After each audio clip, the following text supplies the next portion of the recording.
Hello hello hello बेटा, I am audible? I am audible? आवाज़ perfect है या नहीं, ये बताओ। हेलो। नो वीडियो, यस, ठीक है, आवाज़।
हाँ बेटा, आई एम ऑडिबल।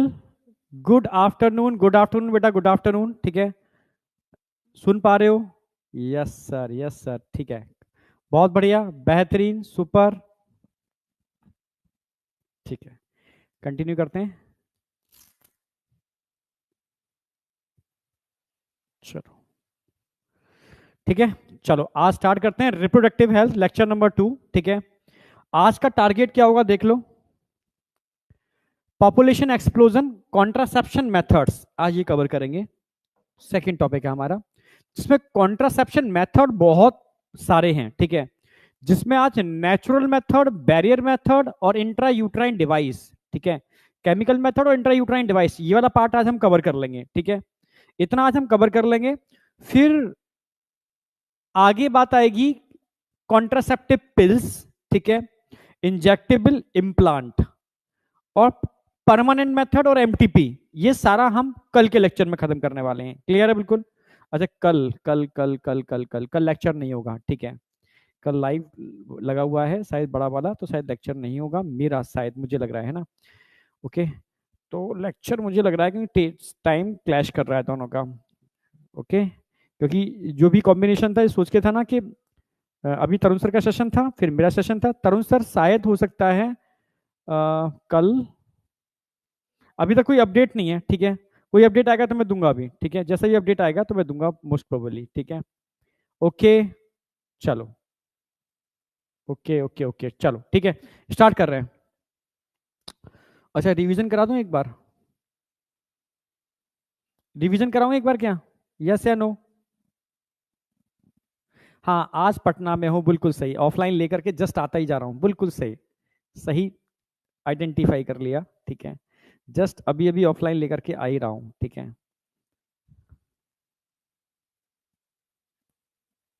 चलो, चैट प्राइवेट, यार इसमें सिस्टम अलग है, मैं करने की कोशिश कर दे रहा हूँ एक बार, फिर स्टार्ट कर देते हैं चैट प्राइवेट करके। एक मिनट रुको, हाँ मोर ऑप्शन, ओके है, आ गया।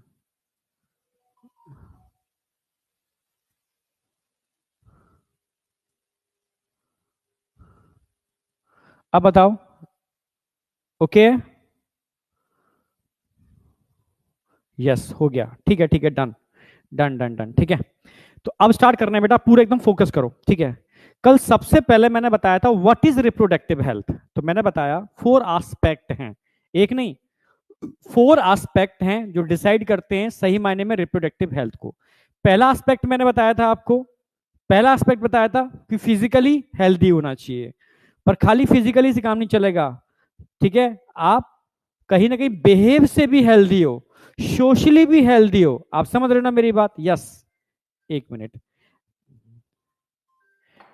बिहेव से भी हेल्दी होनी चाहिए, सोशली भी हेल्दी होनी चाहिए, इमोशनली भी हेल्दी होनी चाहिए, तब सही मायने में आप रिप्रोडक्टिवली हेल्दी हो। तो 4 एस्पेक्ट आपको ध्यान रखने हैं रिप्रोडक्टिव हेल्दी होने के लिए, अकॉर्डिंग टू WHO, जिसका मेन जो हेड क्वार्टर है वो जिनेवा में है। फिर हमने बात की थी कि सबसे पहले पूरी दुनिया में फैमिली प्लानिंग प्रोग्राम किस कंट्री ने लॉन्च किया? इंडिया ने, हाँ, फिजिकली, इमोशनली, बिहेवियर, सोशली, किस कंट्री ने लॉन्च किया? आप बोलोगे इंडिया ने। कब लॉन्च किया था? आप बोलोगे 1951 में लॉन्च किया था। कब लॉन्च किया था? 1951 में, ठीक है, यस 1951। किसको गोल रख करके? रिप्रोडक्टिव हेल्थ को गोल बना करके इस प्रोग्राम को लॉन्च किया, ठीक है। इस प्रोग्राम में किसको और एड ऑन किया और प्रोग्राम को मॉडिफाई किस फॉर्म में किया? इसमें चाइल्ड हेल्थ को भी ऐड किया और नाम रख दिया RCH, फैमिली प्लानिंग प्रोग्राम को ही नाम रखा RCH, रिप्रोडक्टिव, ठीक है, RCH, reproductive child health care program, ठीक है, reproductive and child health care program, clear बिल्कुल? हाँ, चाइल्ड हेल्थ को भी इसमें ऐड कर दिया, ठीक है, ये आपको याद रखना है। इस प्रोग्राम के मेन ऑब्जेक्टिव क्या थे? पहला था अवेयरनेस, अवेयरनेस के लिए क्या यूज किया? आप बोलोगे audio, video, print media use किया, ठीक है। किसमें पार्टिसिपेट किया? आप बोलोगे गवर्नमेंट और नॉन गवर्नमेंट ऑर्गेनाइजेशन ने पार्टिसिपेट किया। और किस किस का पार्टिसिपेशन जरूरी है? पेरेंट्स का, टीचर का, क्लोजली रिलेटिव का, ठीक है, और साथ में अच्छे फ्रेंड्स का पार्टिसिपेशन जरूरी है। क्या स्कूल्स को भी इसमें पार्टिसिपेट करना चाहिए? यस, जरूरी है, ठीक है, बहुत जरूरी है। यहां तक कोई डाउट? इन सब पे क्वेश्चन बन सकते हैं, ठीक है। अवेयरनेस की बात चल रही है, तो किस चीज की अवेयरनेस? तो आप बोलोगे सर कि जो रिप्रोडक्टिव ऑर्गन है मेल और फीमेल की, उसकी अवेयरनेस, ठीक है। आप जिस एज की, जो एडोलसेंस वाली एज है, ठीक है, उसमें होने वाले चेंजेस, उसकी अवेयरनेस, ठीक है। Safe and hygienic sexual practice की अवेयरनेस। अगर ऐसा नहीं होगा तो भयानक परिणाम, जैसे एसटीडी, सेक्सुअली ट्रांसमिटेड डिसीज, और उसी में एक है एड्स, ठीक है, जो भी एसटीडी का ही पार्ट है, ठीक है, एक्वायर्ड इम्यूनो डेफिशिएंसी सिंड्रोम, जो एचआईवी से होता है, ठीक है, जिस मतलब समझ रहे हो ना मेरी बात? मौत तय है। तो उसका परिणाम कि भाई ऐसा नहीं होगा तो ऐसे होने की प्रोबेबिलिटी है, तैयार रहो उसके लिए। इन सब चीजों की अवेयरनेस बहुत जरूरी है। अच्छा, अवेयरनेस के लिए इन्होंने स्ट्रेटेजी क्या यूज की? स्ट्रेटेजी में सबसे पहले उन्होंने दो चीजों को गोल बनाया, मैंने बताया। एक तो उन्होंने गोल बनाया, ठीक है, मैरिजेबल एज ग्रुप के लोगों को। दूसरा, फर्टाइल कपल्स को गोल बनाया। किस चीज के लिए गोल बनाया?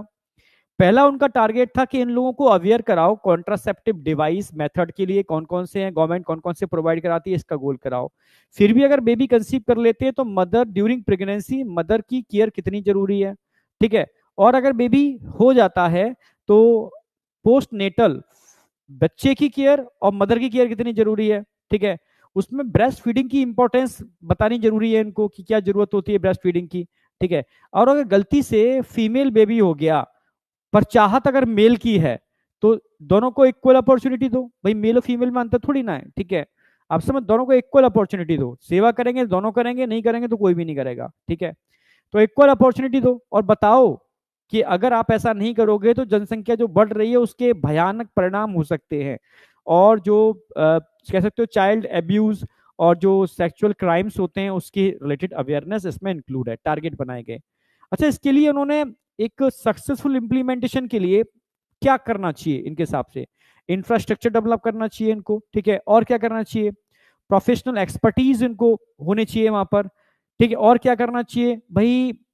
इनको अगर मटेरियल सपोर्ट नहीं दोगे, सप्लाई नहीं दोगे, तो ये क्या कर लेंगे? तो तीनों चीजों की होना जरूरी है। जो डिफरेंट टाइप के, जैसे इन ग्रामीण क्षेत्रों में समस्याएं क्या क्या होती हैं जहां ये चीजें सपोर्ट करेंगी, आप लोग प्रेगनेंसी, एबॉर्शन, ठीक है, या इनफर्टिलिटी, समझ रहे हो, मेंस्ट्रुअल साइकिल से रिलेटेड डिसऑर्डर, मतलब दिक्कतें जो हैं, तो एटसेट्रा, ये सब चीजें जो बता जो जनरली होती हैं।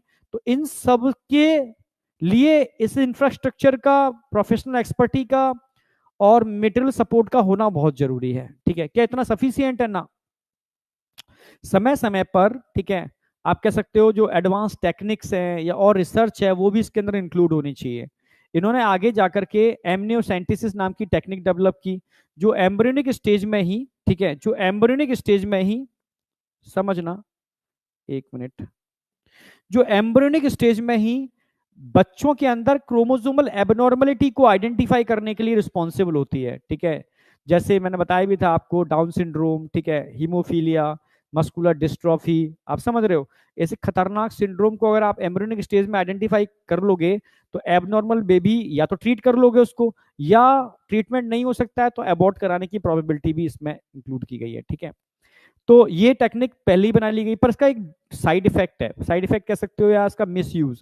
क्योंकि एमनियोसेंटिसिस से आप बच्चे के सेक्स डिटरमाइन भी कर सकते हो क्रोमोसोम को आइडेंटिफाई करके।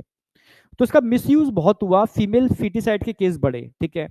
तो इस एमनियोसेंटिसिस को संवैधानिक तरीके से, यानी कह सकते हो स्टैट्यूटरी बैन किया उसको सेक्स डिटर्मिनेशन के लिए। मैं टेक्निक को बैन करने की बात नहीं कर रहा, इन्होंने सिर्फ सेक्स डिटर्मिनेशन के लिए बैन किया है, टेक्निक को बैन नहीं किया, ठीक है। तो उसको सेक्स डिटर्मिनेशन को बैन किया है, ठीक है। समझ रहे हो ना मेरी बात? हाँ, एमनियोसेंटिसिस को बैन किया है, किसके लिए? सेक्स डिटर्मिनेशन के लिए, यहां तक कोई डाउट नहीं होना चाहिए। और साथ में मैसिव इम्यूनाइजेशन, बड़े पैमाने पर इंडिया में जो इम्यूनाइजेशन है वो भी इस प्रोग्राम के अंतर्गत ही आता है, क्लियर है। एमनियोसेंटिसिस सेफ कब तक है? आप बोलोगे 14 से लेकर 18 वीक तक अगर कोई कराता है तो सेफ है मदर के लिए भी, ठीक है, समझ रहे हो। हाँ, और फीटस के लिए भी सेफ है, ठीक है, क्लियर है बिल्कुल। और फिर हमने बात की थी एमनियोसेंटिसिस का मिसयूज, आपको हो ही गया, ठीक है, कैसे होती है मैंने बता दिया आपको, ठीक है। फिर इसके अलावा और क्या इस प्रोग्राम के अंतर्गत आता है? मैंने तो सहेली नाम की एक कॉन्ट्रासेप्टिव पिल्स बनाई थी, लखनऊ के साइंटिस्टों ने बनाई थी, सीडीआरआई लखनऊ, ठीक है, central drug research institute Lucknow. सहेली की खास बात क्या थी? ये नॉन स्टेरॉयडल थी, क्योंकि उस जमाने में जो ड्रग्स चलते थे, पिल्स चलते थे, वो स्टेरॉयडल थे मेनली। उसके अंदर एस्ट्रोजन, ठीक है, प्रोजेस्टेरोन जैसे हार्मोन हुआ करते थे, और जो स्टेरॉइड्स हैं साइड इफेक्ट बहुत सारे होंगे। तो सहेली जो पिल्स डेवलप की थी तो नॉन स्टेरॉयडल है, क्योंकि इसमें केमिकल मिलता है सेंट क्रोमन, और इसको रोज नहीं खाना होता, ठीक है, वंस इन अ वीक, ठीक है। ये करती क्या है? ये इम्प्लांटेशन को प्रिवेंट करती है। कैसे करती है? क्योंकि जो सेंट क्रोमन है ना, वो एस्ट्रोजन रिसेप्टर को ही मॉड्यूलेट कर देता है, चेंज कर देता है, मॉडिफाई कर देता है। इससे क्या फायदा है? जब एस्ट्रोजन बाइंड ही नहीं कर पाएगा रिसेप्टर से तो एंडोमेट्रियम की थिकनिंग नहीं होगी, थिकनिंग नहीं होगी तो इम्प्लांटेशन नहीं होगा। यानी ये इम्प्लांटेशन को प्रिवेंट करने का काम करती है, रोकने का काम करती है, यहां तक बताओ, कोई डाउट है किसी को? ठीक है, ये इनका पूरा का पूरा मतलब मैंने पूरा बता दिया कि किस तरीके से इस प्रोग्राम के अंतर्गत क्या क्या आता है, कैसे कैसे होता है। जितनी चीजें मैंने बताई हैं, ठीक है, यहां तक नो डाउट बीएमएस मतलब याद हो जाना चाहिए, एनसीईआरटी की सारी लाइनें क्रिस्टल क्लियर हो जानी चाहिए। All clear, okay, BMS, okay okay, done. ठीक है, अब हम बात करते हैं पॉपुलेशन एक्सप्लोजन। ठीक है, मैं एक सच्ची घटना बताता हूं, बिल्कुल सच्ची घटना, बिल्कुल एकदम मतलब मैं सच बोल रहा हूं, बिल्कुल सच्ची घटना।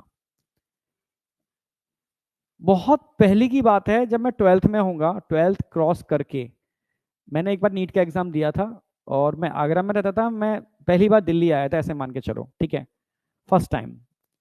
पहली बार ट्रेन में आया था, ऐसे मान के चलो, बड़ा अजीब सी कहने में लग रहा है, बिल्कुल रियल है। ठीक है, फर्स्ट टाइम दिल्ली आया था, और ट्रेन में आया था आगरा से। मथुरा होती हुई वो ट्रेन सीधी तुगलकाबाद, एक रेलवे स्टेशन है दिल्ली से पहले, वहां रुकती है। और वो एक इंडस्ट्रियल एरिया है, दिल्ली अभी पहुंचा नहीं था मैं, ठीक है। तो जैस हाँ, जब उन दिनों में आ रहा था तो जनगणना चल रही थी, सेंसस। तो मतलब न्यूज सुनते रहते थे कि यार देश की जनसंख्या बहुत हो गई, ये हो गई, वो हो गई, मतलब सुनते रहते थे। पर हमने देखा तो था ही नहीं देश की जनसंख्या, हम तो वही आगरा में रहते थे, जो नॉर्मल रोज लोगों को देख रहे हैं उतना ही देखते थे। ठीक है, तो ठीक है, पहली बार ट्रेन में चले थे, मेरे संग एक मेरा मित्र भी था, ठीक है, हम दोनों, ठीक है। और कुछ बहुत गलतियां भी हुई, नो डाउट, उन दिनों, क्योंकि हमें एक जनरल बोगी की टिकट ली थी, गत्ते वाली टिकट आती थी, और जल्दी से चढ़ गए गलती से रिजर्वेशन वाले में, ठीक है। और और पहली बार हमने ऐसी चेकिंग देखी कि वही बड़ी खतरनाक चेकिंग थी। मतलब बहुत सारे टीटी और पुलिस और सब कुछ थे, ठीक है। और चेकिंग चल रही थी, तो हम और मेरा दोस्त बैठे थे, देखिए तो वो लोग बिना टिकट के चढ़ जाते हैं, ठीक है, कितने बेवकूफ होते हैं, ठीक है, गलत कर रहे हैं ये तो। जब हमारे पास वो आया पूरा ग्रुप, तो हमने बड़ी कॉन्फिडेंस से बोला टिकट, मैंने ये लो टिकट, ठीक है, बड़े कॉन्फिडेंस से बोला ये रही टिकट, ठीक है। हम तो अपनी तरफ से भाई इनोसेंट थे, टिकट हमारे पास थी, और हम ट्रेन में बैठे थे।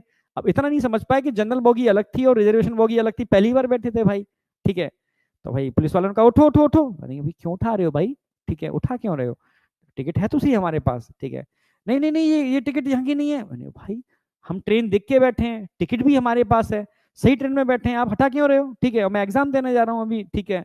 तो मतलब बहुत सारी पुलिस थी, साथ में टीटी भी एक दो नहीं थे, चार पांच टीटी थे। तो बहुत देर वार्तालाप चला, ठीक है, बहुत देर हुआ। हम भी हटी बच्चे थे, गलती की हो तभी तो मानेंगे, गलती गलती तो नहीं की थी हमने, टिकट ली थी और ट्रेन में बैठे थे, ठीक है। इतना नहीं पता था कि भाई रिजर्वेशन के डिब्बे भी होते हैं, पहली बार बैठे थे भाई। तो मतलब सुन के भी सोच के भी अजीब सा लग रहा है मुझे, ठीक है, तुम्हें बताते हुए कि आज की डेट के अंदर जरा से बच्चे को भी सारी इन्फॉर्मेशन होती है। मतलब पहले के बच्चे मतलब ज्यादा, मतलब अब जो भी है, ठीक है, ऐसे ही थे हम लोग, ठीक है। तो बैठे, और मेरा फ्रेंड था, वही पहली बार बैठा था। तो बड़े उदास, जी क्या हो रहा है, बेइज्जती कर रहे हैं तो हमारी सबके सामने, ठीक है, और हम तो भाई वैसे भी स्टूडेंट थे, तो यानी गलत कर रहे हो आप, तो आप, ठीक है, टिकट हमारे पास है, और अब आप बता रहे हो ऐसे वैसे ये वो, तो आप बताओ ना कौन सा डिब्बा है, आप ट्रेन को जहाँ रुके तो बताओ, और हमें बताओ कहाँ बैठना है, हमें, हम बैठ जाएंगे, आप कह रहे हो इतने पैसे दो, जैसे तैसे तो करके हम पहली बार ट्रेन में बैठे हैं, और तुम इतना सारा तुम बता रहे हो पैसे देने पड़ेंगे, हम कहाँ से दे देंगे पैसे। और जैसे तैसे हम मतलब पेपर देने जा रहे हैं, ठीक है, रुकने की भी जुगाड़ कहीं रिलेटिव के यहाँ देखी है, ठीक है, हमने तुगलकाबाद में कहीं जाकर के, कहीं रिलेटिव के रुक करके तब जाकर के एग्जाम देने जाएंगे। तो नो डाउट टिकट तो नहीं कटी हमारी, ठीक है, पर थोड़े से पैसे उसने, एक टीटी ने, मतलब किसी कैबिन के, देखो इतनी सारी मजिस्ट्रेट चेकिंग है, तो कुछ तो आपको मतलब कुछ ना कुछ करना पड़ेगा, अमाउंट पे करना पड़ेगा, मैं समझ गया आपकी बात। तो बस जैसे तैसे करके कुछ पैसे जोड़ करके इकट्ठे किए थे दिल्ली जाने के लिए, ठीक है, थोड़े बहुत जो भी थे, तो उन्होंने कुछ कट करके दिया, वो पैसे दे दिए। अब मैं और मेरा दोस्त बहुत उदास, ठीक है, यार पैसे इकट्ठे किए थे, इन्होंने ले लिए, ठीक है, ये तो गंदे लोग हैं, बड़े दुष्ट लोग हैं, ठीक है। हम ट्रेन में बैठे थे, अब बता रहे हैं कि ये डब्बा नहीं है, वो दूसरा डब्बा है, अब डिब्बा थोड़े लिखे हुए हैं इसके ऊपर। फिर हम लोग मतलब दुखी थे, ट्रेन के जो गेट था वहीं खड़े हुए थे, उदास बैठे थे, ये गलत हो गया, पैसे जैसे तैसे इकट्ठे किए, सोच के आए थे ये कर लेंगे वो कर लेंगे, वो सारे पैसे चले गए। मैं सच कह रहा हूँ, रियल घटना है। जब वो ट्रेन तुगलकाबाद रेलवे स्टेशन पर रुकी, दूसरी घटना, ठीक है, तो हम लोग गेट पे ही खड़े थे, जब देखा हमने, और भाई ये क्या हो रहा है, क्योंकि तुगलकाबाद एक जगह है, इंडस्ट्रियल एरिया है, ठीक है, और वहां मतलब वो टाइम सुबह 6-7 बजे हम बैठे थे, ठीक है, 10 बजे हमें पहुंचना था, और वो ऑफिस का टाइम था। तो मतलब ऑफिस का टाइम समझ रहे हो ना, दिल्ली में ऑफिस का टाइम उस समय क्या होता था, वो ब्रिज थे छोटे छोटे, बहुत सारे ब्रिज बने हुए थे रेलवे स्टेशन को, वो ब्रिज खचाखच भरे हुए थे लोगों से, देख यार उधर देख, जनसंख्या वास्तव में बढ़ गई। अरे भाई हम तो सोचते जनसंख्या कहाँ बढ़ी है, जनसंख्या देख कितनी जनसंख्या बढ़ गई, लोग कीड़ों की तरह भाग रहे हैं यहाँ तो, ठीक है। वो भी शौक, मैं भी शौक। मैंने भाई ये क्या हो गया, दिल्ली कैसी जगह है ये तो, ठीक है।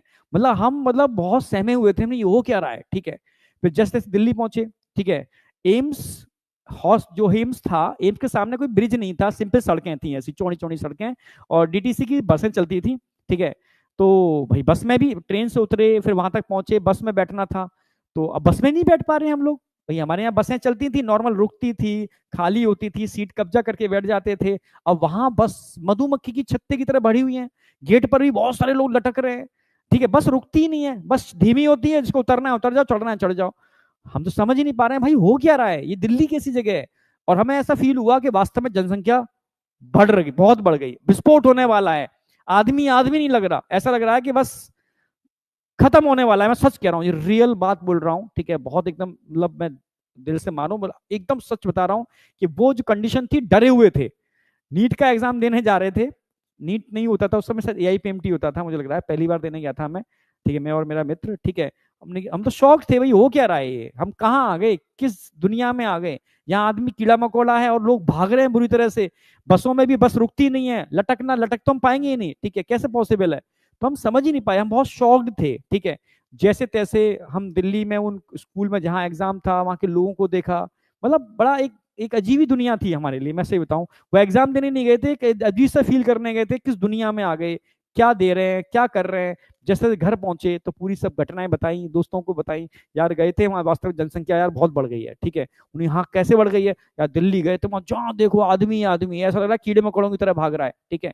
रियल है, उस समय दिल्ली की तस्वीर और आज की दिल्ली की तस्वीर में चेंज हो चुका, बिल्कुल चेंज, आप पहचान ही नहीं पाएंगे, ठीक है। मेट्रो सेट्रो कुछ नहीं थी उस समय, डीटीसी की बसें चलती थी, मधुमक्खी की छत्ती की तरह एकदम भगी भरी हुई, बिल्कुल बुरी तरह से। तो मुझे वो दिन याद है, जनगणना चल रही थी। अब आप अंदाजा लगा लो सन कौन सी होगी, ठीक है, ठीक है। तो उसी के आसपास की बात थी, न्यूज पर यही बातें चलती थी कंटिन्यू, ठीक है। तो पॉपुलेशन क्या है, total number of individual of a species, जैसे हम कहते हैं ना कि गधे की पॉपुलेशन क्या है, ठीक है। सेम मुंबई भी है सर। अब मुंबई तो मैं गया नहीं हूँ भाई आज तक, मैं तो आज तक नहीं गया, ठीक है। नहीं सिलेक्शन होता बेटा तो मैं शायद, ठीक है, समझ रहे हो, किसी हॉस्पिटल में बहुत अच्छी प्रैक्टिस कर रहा होता, बहुत अच्छी प्रैक्टिस कर रहा होता, ठीक है, क्योंकि मैंने सेल्फ स्टडी की थी, ठीक है। और सरकारी स्कूल में पढ़े थे, देखो सही बताऊं, ठीक है। हम लोग जानते भी नहीं थे इतना, ठीक है, उस समय ये माहौल नहीं था नीट का, जैसे अब माहौल है जो, ठीक है। गवर्नमेंट स्कूल में पढ़े थे, और मैंने बताया था ना कि सिलेक्शन, मतलब रियल बता रहा हूँ, कहीं फादर भी मेरे, ठीक है, कोई बहुत बड़ी पोस्ट पे नहीं थे, सिंपल हम लोग जिंदगी जीते थे, सरकारी स्कूल में पढ़े थे। तो मतलब एक दो मैंने टेस्ट दिए थे तो बड़े अच्छे मार्क्स आए, तो एक अंदर से नहीं ख्वाहिश हुई, या तैयारी करनी चाहिए, तैयारी करेंगे तो मतलब सेलेक्ट हो जाएंगे। तो जैसे तैसे कुछ मतलब कर कुरू के पता लगाया कि क्या फीस होती है, फीस मालूम पड़ी बहुत ज्यादा फीस होती है, 1.5-2 लाख रुपए मिनिमम होते थे उस समय ऑफलाइन के, हर कोई नहीं पढ़ पाता था ऑफलाइन। तो जैसे तैसे करके एक छोटा सा कोर्स वोर्स कुछ हमने बात की थी कि यार इतने महीने का छोटा कोर्स कर लेंगे, ये कर लेंगे, कुछ 50-60 हजार की हमारी बात हुई थी। एक कोचिंग में, छोटी सी कोचिंग के अंदर, सस्ती कोचिंग ढूंढी हमने पहले तो, महंगी वाली कोचिंग नहीं कर पाते थे, ठीक है। हम सोचे बस एक गाइडेंस मिल जाए थोड़ा सा, तो सस्ती कोचिंग देखी, उसने 50-60 हजार बोले। तो मैंने घर बताया कि ऐसे ऐसे है, कोचिंग करना चाहता हूँ, ठीक है, तो ये इतने पैसे हैं। अब भाई फादर मना थोड़ी ना कर देंगे, इच्छा है, पर 50-60 हजार रुपये बहुत बड़ी बात होती थी, ठीक है, भाई कहाँ से लाएंगे, अब मना भी नहीं कर सकते। अब या तो मतलब उनको ये बता दी बच्चे को तो सरकारी स्कूल में पढ़ाया है, कहीं हमने इसको इतना वो किया ही नहीं, ठीक है, जो ऐसा कर लेगा। तो डाउट था उनको, पता नहीं सेलेक्ट होगा नहीं होगा, ठीक है, और सब पैसा बर्बाद ना चला जाए, हम बेच बाच के, फिर समझाया गया मुझे, ठीक है, कि बेटा बहुत पैसा होता है ये, 50-60 हजार रुपये आप बोल रहे हो, ठीक है, तुम बताओ पढ़ पाओगे, कर पाओगे, ठीक है, हाँ कर लेंगे, ठीक है। फिर सुबह शाम यही बात चलती थी, कर पाओगे, देख लो कर पाओगे। तो इतना सुन सुन के डर गए हम कि हम कहीं जुर्म तो नहीं कर रहे, अगर नहीं हुआ तो क्या होगा, सब खत्म ना हो जाए, सब पता नहीं कैसे क्या बेच बाच की चीजें होंगी। तो इतने डर गए तो हमने मना कर दिया, हाँ हम नहीं कर रहे कोचिंग, ठीक है, हम अपने आप पढ़ लेंगे, हो गया तो ठीक है, नहीं हो गया तो कोई दिक्कत नहीं, हम बीएससी कर लेंगे, ठीक है। तो इतना डर गए थे, सोचो, मैं तभी समझ पाता हूँ कि बच्चों के ऊपर कितना प्रेशर होता है, ठीक है, और क्योंकि पेरेंट्स के ऊपर भी प्रेशर होता है भाई, आप समझो, पेरेंट्स के ऊपर बहुत प्रेशर होता है, ठीक है, तो बच्चों के ऊपर प्रेशर होता है, सीधी सी बात है। Same sir. हमारे यहाँ भी यही हुआ, मैं सच बता रहा हूँ, सच में यही बिल्कुल रियल। मैं बिल्कुल जो बोल, मैं देखो, मैं बनावट, मैं झूठ नहीं बोल पाता, ठीक है, मैं ज्यादा बनावटी नहीं बोलूंगा, बिल्कुल जो एक्चुअल में घटना मेरे आंखों सामने घटी है मेरे संग, वो बता रहा हूँ, ठीक है। तो जब मैंने मना किया ना, पापा के चेहरे पे स्माइल आ गई थी, ठीक है। हाँ ठीक है, क्योंकि यार बहुत बड़े मतलब रकम होती थी, 50-60 हज़ार रुपए कहाँ से आएंगे। तो पापा को लगा ठीक है, अपने आप करने तो, करेंगे तो ठीक है, नहीं करेंगे तो कोई बात नहीं, ठीक है।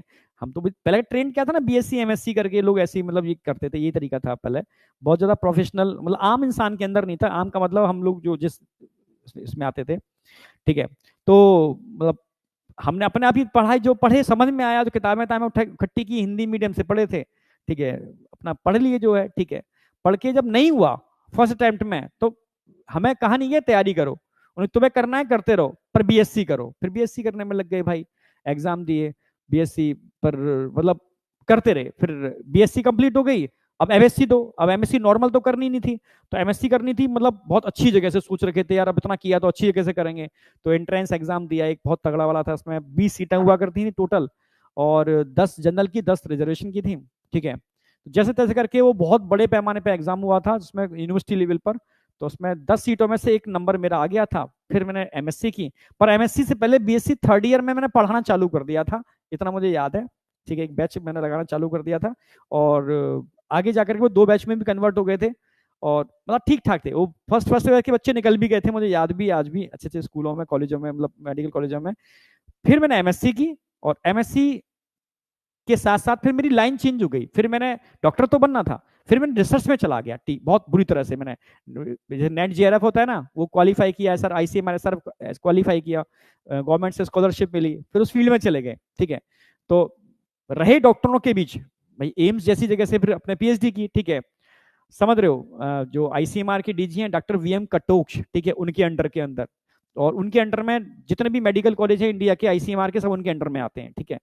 तो इंडिया के एक बहुत बड़े साइंटिस्ट के अंडर में पीएचडी हुई, ठीक है, रिसर्च हुई पूरी की पूरी, स्पेशली एचआईवी और ट्यूबरक्लोसिस पर काम था, नैनो मेडिसिन पर, ठीक है। ठीक है, अपना मतलब फील्ड ठीक गया, बहुत सारे पेपर भी छापे, बहुत सारी मतलब इंडिया के, मतलब उनके चक्कर में इंडिया के जितने भी बड़े बड़े साइंटिस्ट होते हैं सबके संग काम भी किया मैंने, ठीक है। तो अपना मतलब जो है वो मैंने किया, जो किया वो बेस्ट किया। तो मैं इसलिए मैं आपसे भी कहता हूं कि अगर आप डेंटल में भी जाओ तो अपना बेस्ट देना, वो भी बेस्ट रहेगा आपका। आप आयुर्वेदा में भी जाओ, अपना बेस्ट देना। आप सिंपल बीएससी करो, एमएससी करो, अपना बेस्ट देना, अब बेस्ट करोगे, मैं सच कह रहा हूं, ठीक है। चलो इस बहाने पॉपुलेशन की जैसे पूरी कहानी समझ में आ गई, ठीक है, मैं रियल बोल रहा हूँ, रियल कहानी थी, ठीक है। पर देखो आज की डेट में उस समय में अंतर है, आज की डेट में बीएससी की बहुत ज्यादा वैल्यू नहीं है, बस ये मैं मानता हूं, ठीक है। चीजों की वैल्यू उतनी नहीं बची, मेडिकल की वैल्यू बहुत ज्यादा है, ठीक है। अगर आप कर जाते हो तो बहुत अच्छा है, ठीक है। बीएससी करते रहो, पर बीएससी को बहुत ऐसा मतलब बहुत समझ लो टेंशन लेकर कर रहे हो, पूरा फोकस नीट पे कर लो, नीट निकाल लो तो बहुत बेटर है, ठीक है। बाई चांस 1% नहीं निकलता, 1%, तो कम से कम बगल में ग्रेजुएशन हो रही है, तो आगे जाकर के पोस्ट ग्रेजुएशन करके आप टीचिंग में जा सकते हो, बीएड कर सकते हो, बहुत सारे साइंटिस्ट की पोस्ट निकलती है, वहां अप्लाई कर सकते हो, बहुत सारी चीजें हैं फिर तो आप, ठीक है। रुकोगे नहीं, बैठोगे नहीं, अगर आपको वास्तव में आपने तैयारी की है, वास्तव में आपको नॉलेज है, तो कहीं ना कहीं तो भाई निकल जाओगे आप बहुत अच्छी जगह, ये पक्की बात है, ठीक है। मैं अपनी स्टूडेंट्स बता रहा हूँ, बहुत सारे मेरे स्टूडेंट्स थे मेरे पढ़ाए हुए ऑफलाइन में, जो हम कोटा में थे, तो कोटा सेंटर पर उनको मैंने मतलब एफटीपी प्रोग्राम के थ्रू ज्वाइन कराया था, जो आज बहुत अच्छा कर रहे हैं, और पैकेज भी ठीक ठाक है, ठीक है।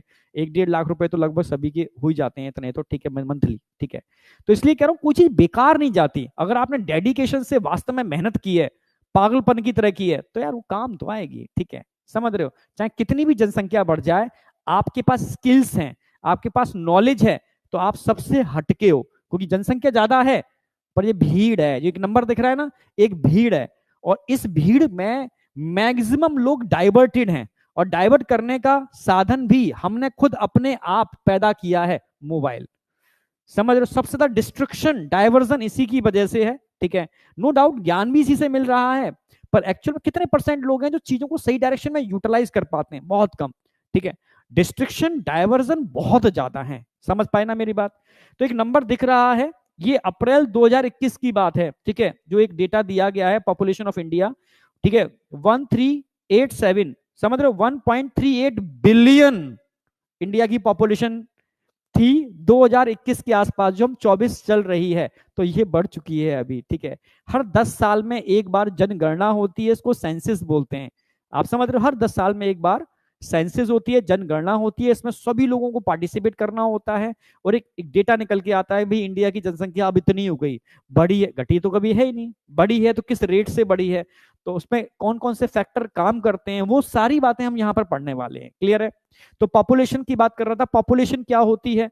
ह्यूमन की पॉपुलेशन अलग है, गधे की पॉपुलेशन अलग है, घोड़े की पॉपुलेशन अलग है।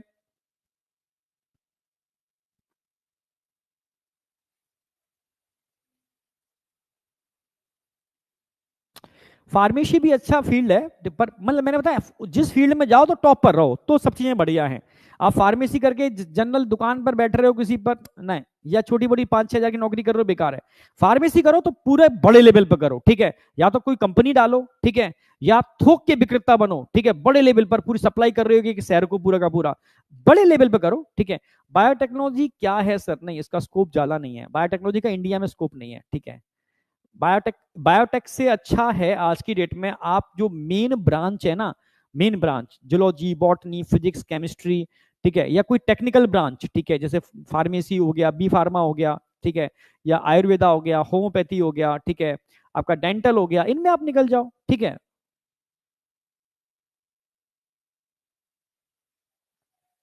समझे? चलो ठीक है। बीएससी फॉरेंसिक साइंस इनका कोई खास नहीं है।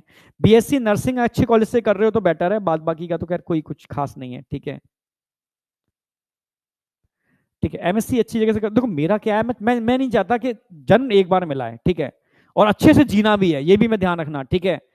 अच्छी कोई निगेट, कोई थॉट आने नहीं चाहिए, सिलेक्शन होने एक अलग बात है, जीवन एक बार मिला है, जिस उद्देश्य के लिए मिला है वो उद्देश्य पूरा करना है आपको, अच्छे से जीना है आपको, आप समझ रहे हो ना? तो वो काम करो जो थोड़ा सा ठीक ठाक लगे आपको, मैं बढ़िया कर सकता हूँ, बड़ा कर सकता हूँ उसके अंदर, और दिल कहे कि यार ये मैं बढ़िया कर सकता हूँ, वो करो यार, तुम बढ़िया करोगे, ठीक है। बस इतना समझो, ठीक है। और तुम, मैं सच बताऊं, तुम जितने भी टॉप मोस्ट पे देख रहे हो लोगों को, इंडिया की बात नहीं कर रहे, दुनिया के अंदर, उनका एक्चुअल में एजुकेशन बैकग्राउंड देख लो, ठीक है। इसलिए मैं कह रहा हूं कि कभी डिप्रेशन, नेगेटिव थॉट नहीं आने चाहिए। सिलेक्शन होता है तो बहुत अच्छी बात है, नहीं होता तब भी अगर तुम्हारा थॉट प्रोसेस है तो तुम टॉप लेवल पे जाओगे, ये पक्की बात है, ठीक है। और बात बाकी है फिर अपना सेटिस्फेक्शन है, किसी को छोटी नौकरी में भी सेटिस्फेक्शन होता है, किसी को बहुत मिल जाए तब भी सेटिस्फेक्शन नहीं होता, ठीक है। बस आपका मेन एम, टारगेट क्लियर होना चाहिए, जो इंडियंस बच्चों का नहीं होता, समस्या यहां पर आती है, ठीक है। चलो, तो पॉपुलेशन की बात चल रही थी, तो पॉपुलेशन ध्यान रखना है आपको, हर स्पीसीज की अलग होती है, हर एरिया की अलग होती है, समझ रहे हो, हर समय की अलग होती है, 10 साल पहले की पॉपुलेशन, 10 साल बाद की, तो 3 फैक्टर आते हैं जब भी पॉपुलेशन की बात होगी, किस स्पीसीज की बात कर रहे हो, किस एरिया की बात कर रहे हो, समझ रहे हो, किस समय की बात कर रहे हो, तो 3 फैक्टर आएंगे। ऐसा क्वेश्चन बना नहीं है, अगर मुझे बनाने को दे दिया जाए तो खतरनाक क्वेश्चन बना दूंगा एनसीईआरटी से। अभी एक सीरीज ली थी ना मैंने, एनसीईआरटी चैलेंज, देख लेना भाई एक बार जाकर के, एनसीईआरटी चैलेंज, मैं सच कह रहा हूँ, बहुत अल्टीमेट सीरीज है। बच्चों ने नहीं देखा पर टीचरों ने बहुत देखा है, बहुत सारे टीचरों के रिप्लाई आए मेरे पास, सर गजब क्वेश्चन थे, ठीक है, आपने अच्छे क्वेश्चन डिजाइन किए, और सारे एनसीईआरटी से थे, और एनसीईआरटी से क्वेश्चन होते हुए भी बच्चा 50 में से 50 क्वेश्चन नहीं कर पाया, सोचो, बच्चा 25 क्वेश्चन कर रहा है, 30 क्वेश्चन कर रहा है, बच्चा कह रहा है कि सर बड़े फाड़ू क्वेश्चन दिए आपने, तो सर क्वेश्चन तो महिला भी नहीं पा रहे, पीएचडी लेवल के, मैंने भाई एनसीईआरटी के हैं। बच्चा ये भी कह रहा है हाँ सर एनसीईआरटी के हैं, पर पूछने के तरीके आपके बड़े अच्छे हैं, ठीक है, समझ रहे हो? तो इसलिए मैं कहता हूं कि चीजें, हाँ यूट्यूब पर है, हाँ यूट्यूब पर है बेटा, एनसीईआरटी चैलेंज करके मैंने डाला था। मैं ये बताना चाहता था कि आप एनसीईआरटी को हल्के में लेते हो, एनसीईआरटी को सीरियसली लो। एनसीईआरटी वास्तव में, मैं एनसीईआरटी का कोई भी मुझे आप दे दो कि सर ये चैप्टर है, ऐसे क्वेश्चन बनाओ एनसीईआरटी से कि हम 50% भी ना हिला पाए, ठीक है, तो मैं ऐसे क्वेश्चन बना के दे दूंगा एनसीईआरटी से, तुम 50% भी नहीं ला पाओगे, मैं सच कह रहा हूं, ठीक है। इसलिए मैं कह रहा हूं, पर नीट वाले ऐसे नहीं बनाते, नीट के अंदर स्टैंडर्ड होता है, टिपिकल मतलब लेवल ऑफ टिपिकल रखे जाते हैं, इतने मीडियम लेवल, इतने इजी लेवल, इतने हार्ड, ठीक है। एनसीईआरटी से पेपर बनेगा तब भी आप समझ लो हार्ड लेवल डाल दिए तो आप गड़बड़ कर दोगे, इसलिए मैं कह रहा हूं मेरे भाई एनसीईआरटी को अच्छे से समझना, ठीक है। चलो ठीक है, तो पॉपुलेशन एक्सप्लोजन, पॉपुलेशन किस पर डिपेंड करती है? टोटल नंबर ऑफ इंडिविजुअल हम निकालने हैं, तो स्पीसीज पता होनी चाहिए आपको, ठीक है, एरिया पता होना चाहिए, और टाइम पता होना चाहिए, किस समय की पॉपुलेशन की बात कर रहे हो। ठीक है, आप समझ रहे हो? हाँ, तो ये 3 फैक्टर है जो किसी की भी पॉपुलेशन को डिसाइड करने के लिए रिस्पॉन्सिबल होते हैं। क्लियर है बिल्कुल? वर्ल्ड पॉपुलेशन डे 11 जुलाई होता है। आज हाथ की स्थिति बड़ी खराब है, रात भर ट्रेवल, सुबह से क्लास, दौड़ भाग, अब हाथ कह रहा है आज के भाई आज करना पड़ेगा इसका कुछ। ठीक है, तो पॉपुलेशन 3 फैक्टर ध्यान रखने हैं आपको, ये जनरल नॉलेज के लिए डाल दिया मैंने। डेमोग्राफी, ये पता होनी चाहिए, कल न्यूज में बड़ा टर्म यूज करते हैं डेमोग्राफी, स्टडी ऑफ पॉपुलेशन। जब भी हम पॉपुलेशन से रिलेटेड कोई भी बात छेड़ते हैं तो डेमोग्राफी की बात कर रहे हैं। ठीक है, यूनिट ऑफ पॉपुलेशन हमेशा एक सिंगल इंडिविजुअल होती है। गधे की पॉपुलेशन निकालनी है तो यूनिट क्या है? एक गधा। ह्यूमन की पॉपुलेशन निकालनी है तो यूनिट क्या है? एक सिंगल ह्यूमन। समझ रहे हो? घोड़े की पॉपुलेशन निकालनी है तो एक सिंगल घोड़ा उसकी यूनिट है। ये बेसिक इंफॉर्मेशन है, क्वेश्चन इस पे बनता नहीं है। ठीक है, यहां बन सकता है ये 3 पॉइंट्स पर एक क्वेश्चन बन सकता है। अब हम बात करेंगे भाई, यहां से एनसीईआरटी चालू होती है। ऑफिशियल काउंटिंग ऑफ पॉपुलेशन, जिसको हम क्या बोलते हैं? सेंसिस। ऑफिशियल काउंटिंग के लिए टर्म यूज करते हैं हम सेंसिस। जनगणना, हिंदी में बोलते हैं जनगणना, जो हर 10 साल बाद रिपीट होती है। इंडिया में नहीं, सारी हर सब जगह की बात कर रहा हूं मैं, हर 10 साल बाद ये रिपीट होती ही होती है। अगर मैं इंडिया की बात करूं तो पहली जनगणना कब हुई थी? 1872, 1872 में। अभी लेटेस्ट एनसीईआरटी के अकॉर्डिंग है, नहीं तो अभी 2122 में हो चुकी है, आप समझ रहे हो ना? पर अभी according to NCERT last census 1 में हुई है। पर अभी अगर मैं जो दिखाया मैंने डेटा आपको, ठीक है, ये 2021-22 के हिसाब से आप कर सकते हो। अभी एनसीईआरटी में आया नहीं है, ठीक है, 2021 लिख देता हूं मैं। ये अभी लेटेस्ट है, 11 के बाद सीधे 21। समझ रहे हो ना मेरी बात? लगभग 10 साल बाद ये रिपीट होती है। ठीक है, पर एनसीईआरटी में डेटा दिया नहीं है, यहीं तक दे रखा है इसमें। ठीक है, अभी बेसिक इंफॉर्मेशन है।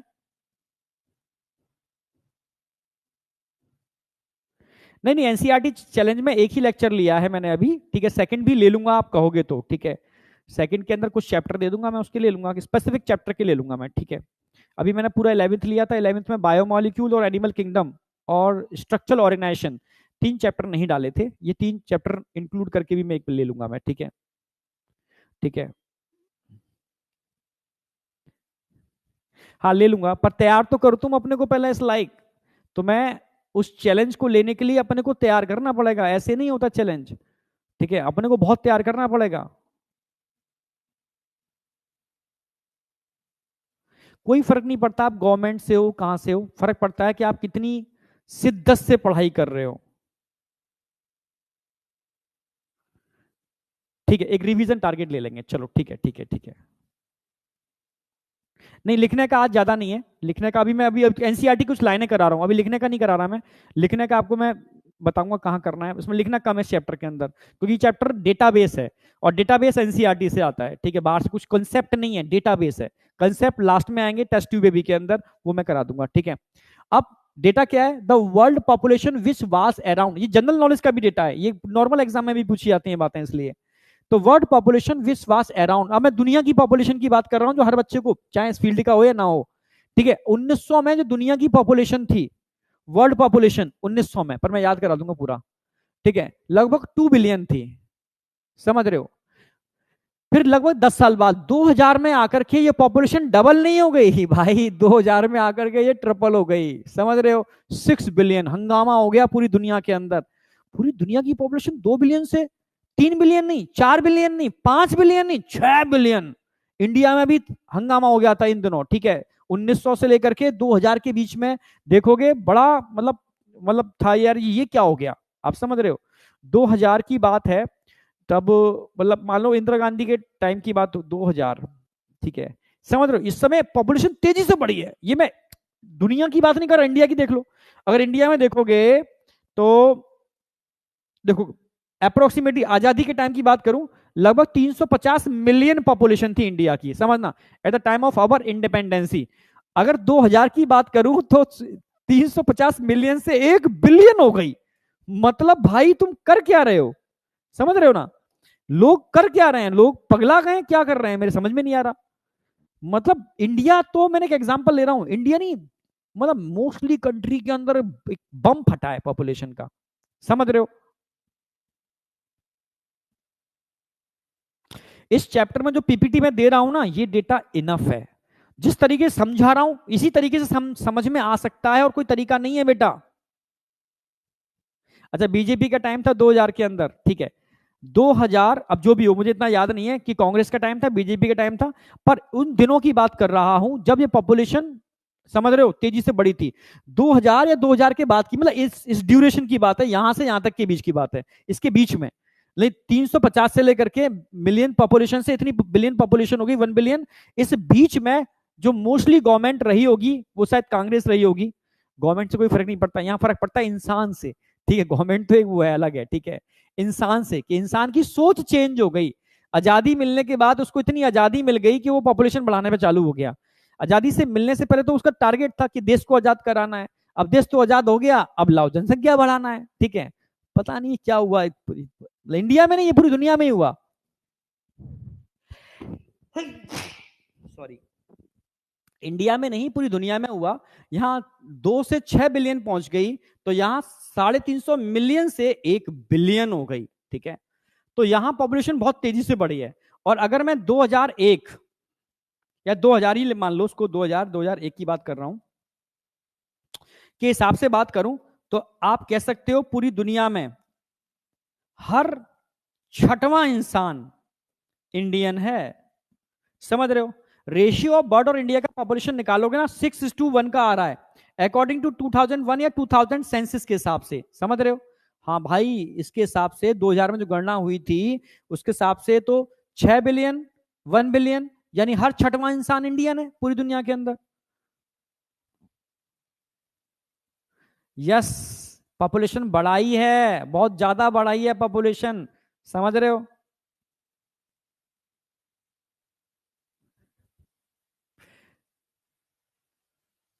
सर आप कितने भाई हो? हम 2 भाई हैं, एक छोटा भाई है मेरा, एक मैं बड़ा भाई हूं, ठीक है।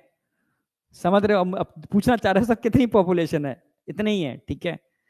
छोटा भाई है और मैं बड़ा हूं, और एक मेरी सबसे छोटी सिस्टर भी है, ठीक है। हम 3 बहन भाई हैं। उस समय 2 या 3 बच्चों का कंसेप्ट था, ठीक है। यस, 2 या 3 बच्चों का कंसेप्ट था। समझ में आया? हाँ। मेरा छोटा भाई स्पिरिचुअलिटी में बहुत ज्यादा है, वो योगा का मतलब योगा एक्सपर्ट है, वो योगा, समझ रहे हो ना मेरी बात। वो ट्रीटमेंट देता है लोगों को, मतलब योग के थ्रू, जहां मेडिकल साइंस फेल होती है तो वहां योगा के थ्रू लोगों को ट्रीट करता है चीजों से, ठीक है। वो स्पिरिचुअलिटी में और इन चीजों में बहुत ज्यादा है, आगे है, बहुत आगे, ठीक है। वो एक अच्छा एस्ट्रोलॉजर भी है, ठीक है। पूछ रहे हो तो मैंने बता दिया, ठीक है। समझ रहे हो। तो ये डेटा मत भूल जाना, 1900 के अंदर वर्ल्ड की पॉपुलेशन क्या थी? Only 2 billion. और 10 साल बाद वर्ल्ड की पॉपुलेशन क्या हो गई? 6 बिलियन। इंडिया जब आजाद हुआ था तब पॉपुलेशन कितनी थी? मिलियन में 350। पर जब 2000 सेंसस की बात आई तब यही 350 मिलियन से 1 बिलियन हो गई। ये डेटा आप कभी भूलना मत। अब पूरी तुम जनपति निकलवाओगे सर, आपके बच्चे कितने हैं, समझ रहे हो। अब आ जाओ, ठीक है। हाँ, मैं मुझे पता है, उस समय कॉन्ट्रासेप्टिव मेथड नहीं बने थे, ठीक है, उसके बाद बने हैं, ठीक है। इधर आ जाओ, ठीक है। तो the Indian population which was approximately this, और अब कितनी होगी? इतनी। हाँ, उसके बाद आरसीएच का रोल आया। अब आरसीएच का रोल दिखाना चाहता हूं मैं।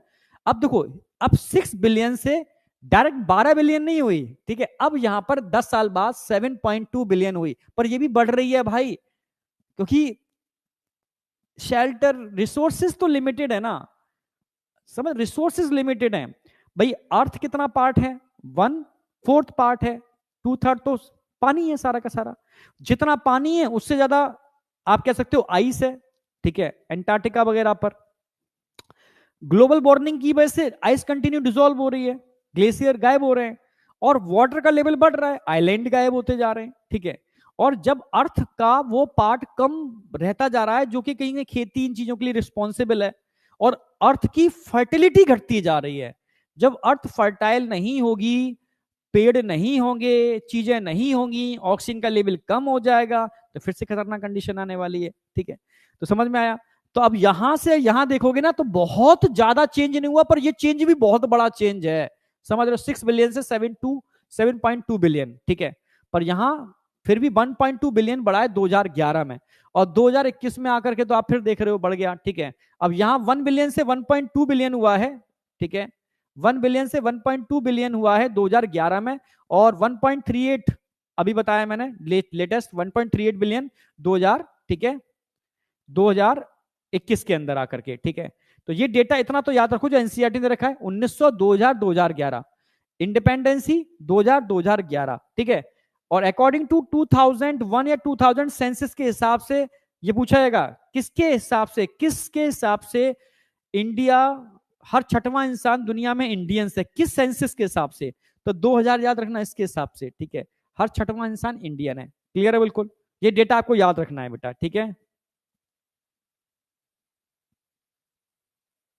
यस, नेचर समय समय पर कोरोना जैसी चीजें लाएगी, जो भी है। ठीक है, नेचर ला रही है या इंसान का इसमें रोल है, जो भी है। ठीक है, अब आ जाओ।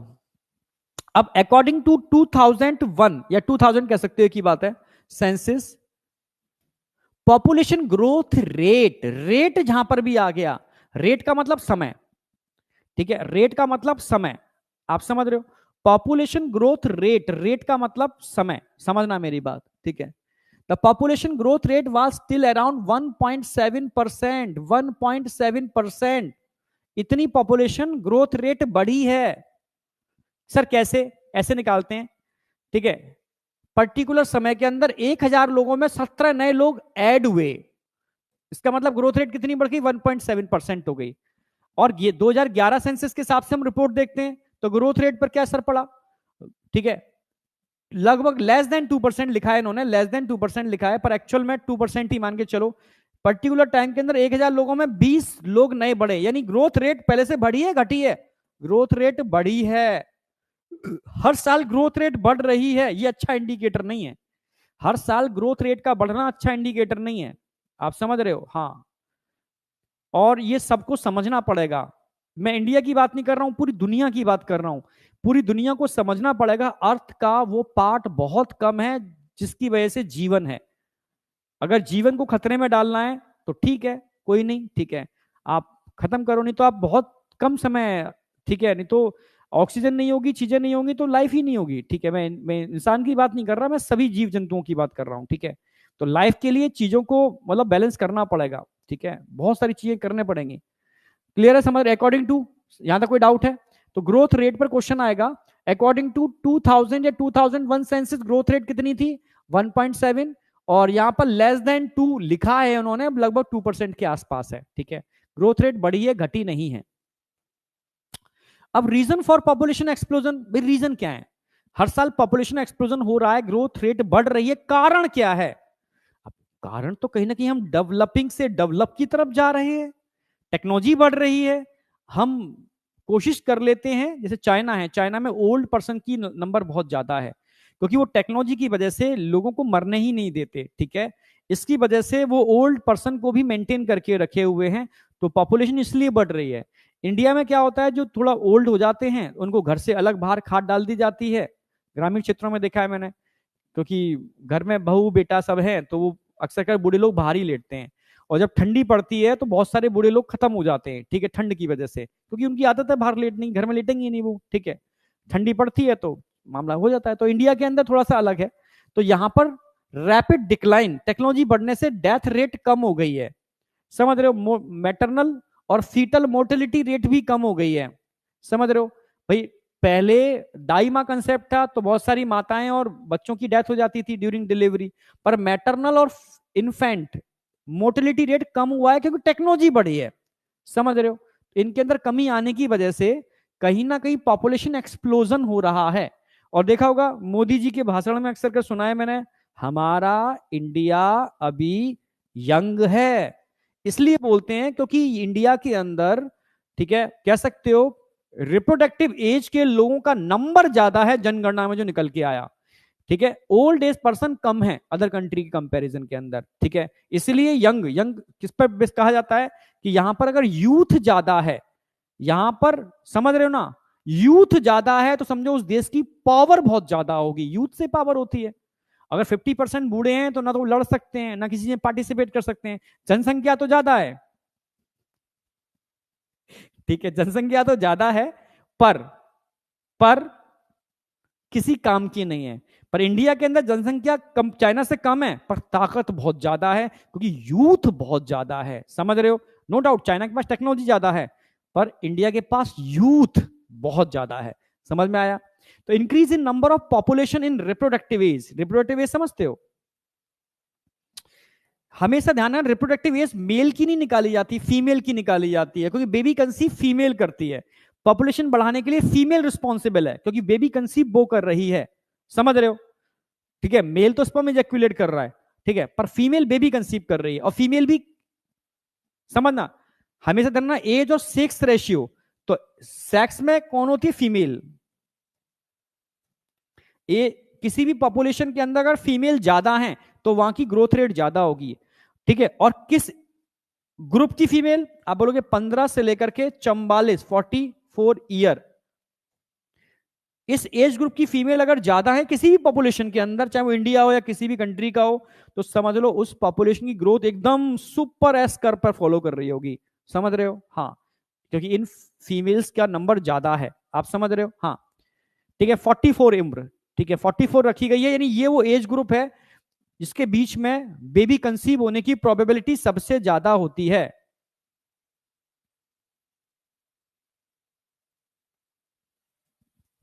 रोहित बेटा, तू आगरा नहीं, देखो हर जगह के लोग हर तरीके के होते हैं, ठीक है, मैं कानपुर गया तो कानपुर के लोगों से जीत नहीं सकते आप, खतरनाक होते हैं कानपुर।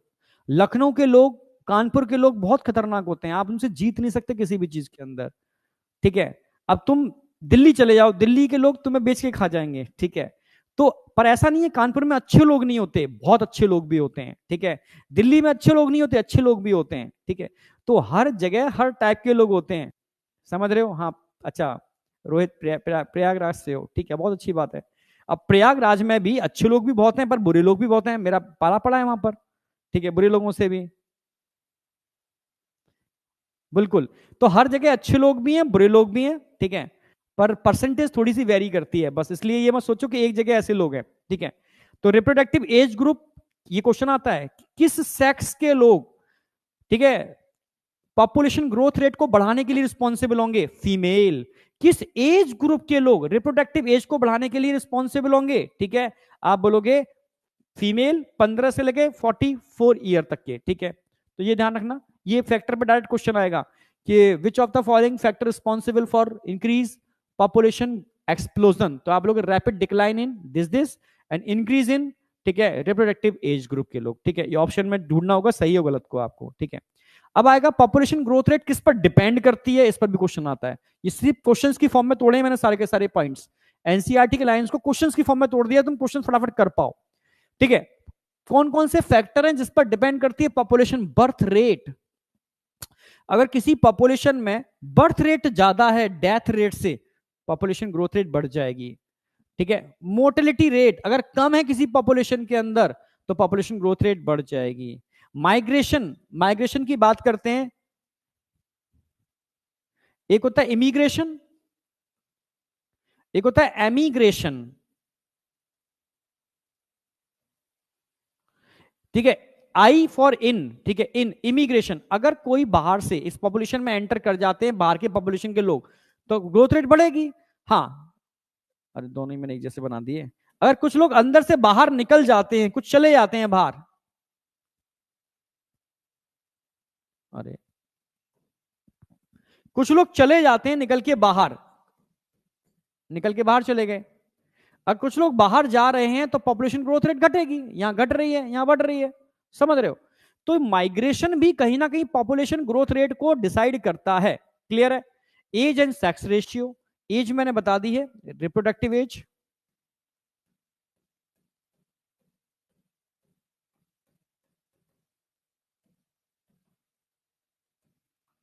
14 से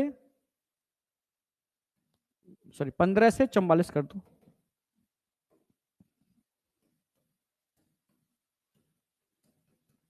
सेक्स के अंदर मैंने बता दिया फीमेल। किसी पॉपुलेशन में फीमेल ज्यादा है और रिप्रोडक्टिव एज की फीमेल ज्यादा है तो उसकी ग्रोथ रेट बढ़ जाएगी। तो 4 फैक्टर है जो किसी भी पॉपुलेशन की ग्रोथ रेट को डिसाइड करते हैं। समझ रहे हो? हाँ, इमिग्रेशन, एमिग्रेशन, ठीक है, एमिग्रेशन और इमिग्रेशन, बिल्कुल सही।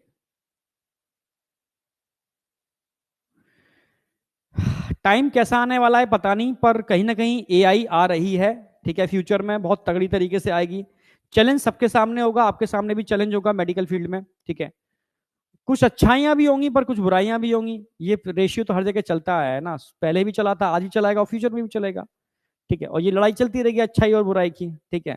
इसे चीजें संतुलित रहेंगी, यही है, यही कंसेप्ट आना है। कोई अच्छा बुरा नहीं, सब जगह ऐसा ही होगा, ठीक है। संजय लिख रहे हैं इंदौर के लोग पोहा खाते हैं और खुश रहते हैं, ठीक है। चलो, ठीक है, यहां तक समझ में आया। अब एक नोटेबल पॉइंट है, नीट में क्वेश्चन आए हैं इसलिए मैंने डाल दिया। The number of female individual in active reproductive age, वही आगे 15 से 44 साल, ठीक है, ये ध्यान रखना है आपको। इन्फ्लुएंस द बर्थ रेट, ये कोई ऑप्शन था उसमें, आपको ध्यान रखना है।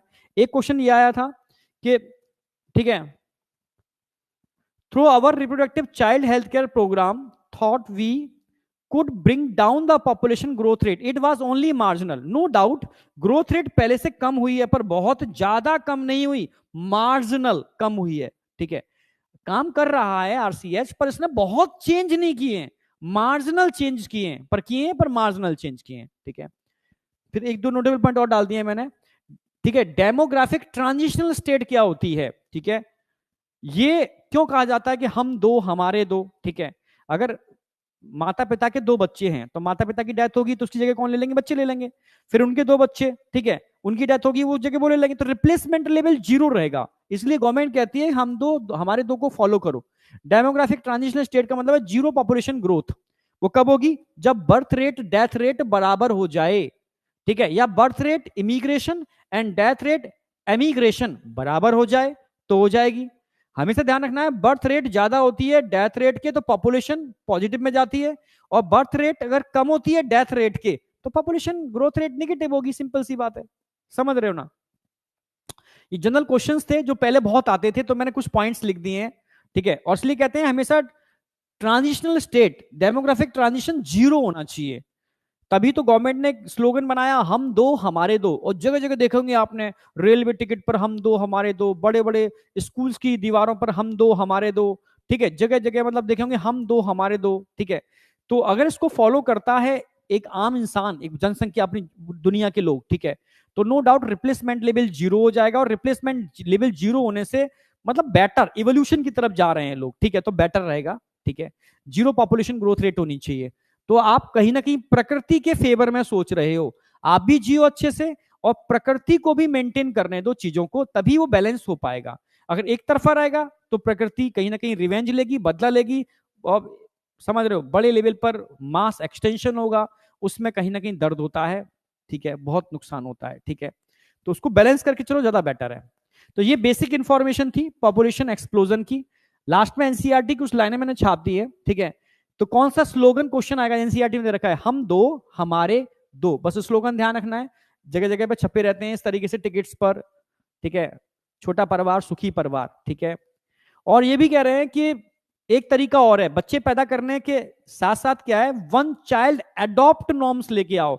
Many couple mostly young urban working once have even adopt and one child norms, पर मैं इसके खिलाफ में हो गया हूं अब, ठीक है।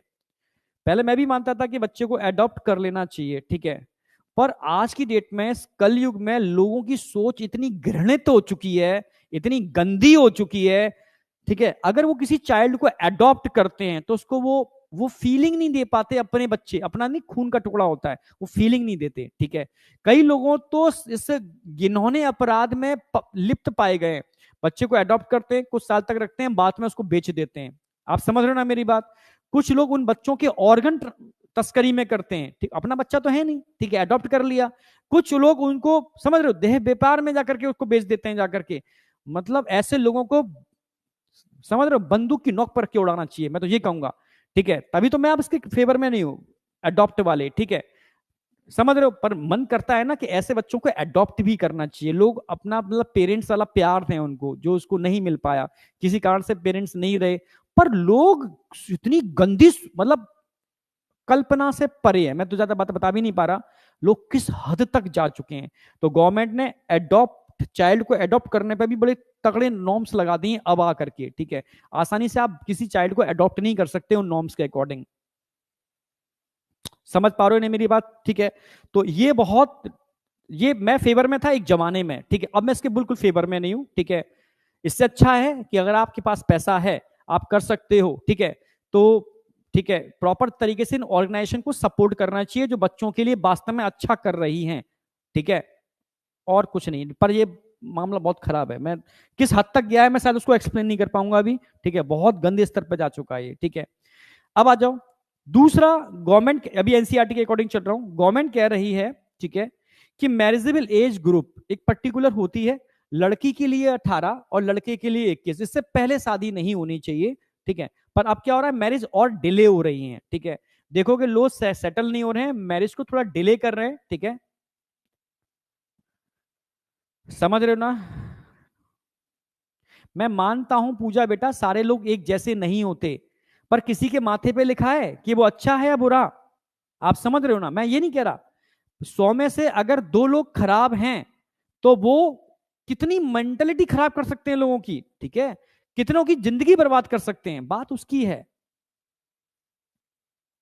ठीक है, बात उसकी है, मैं उसकी नहीं कह रहा बेटा। ठीक है, मैं ये नहीं कह रहा कि लोग खराब हैं। ठीक है, मैंने कहा ना कि मतलब लोग खराब बहुत होते जा रहे हैं। ठीक है, इफेक्ट पड़ रहा है, मतलब मैक्सिमम लोग हैं, सही कह रहे हो, मैक्सिमम लोग हैं। अब वो नहीं, चीजें नहीं बची। लोग प्रोफेशनल हो गए हैं, लोग पैसे के लिए कुछ भी कर देते हैं, अपनों को मार रहे हैं यार। मैं दूसरी तो बात छोड़ो, अपनों को मार देते हैं पैसे के लिए, तो बहुत बुरी हालत है। अब स्थिति वैसी नहीं है, अब लग रहा है कि हाँ कलयुग है, पर अच्छे लोग हैं, तभी चीजें बैलेंस हैं। ठीक है, मैं ये नहीं कह रहा अच्छे लोग नहीं है, अच्छे लोग हैं, चीजें बैलेंस हैं। अगर ये लोग नहीं होंगे ना, तो पूरा सब डिसबैलेंस हो जाएगा, पक्की बात है।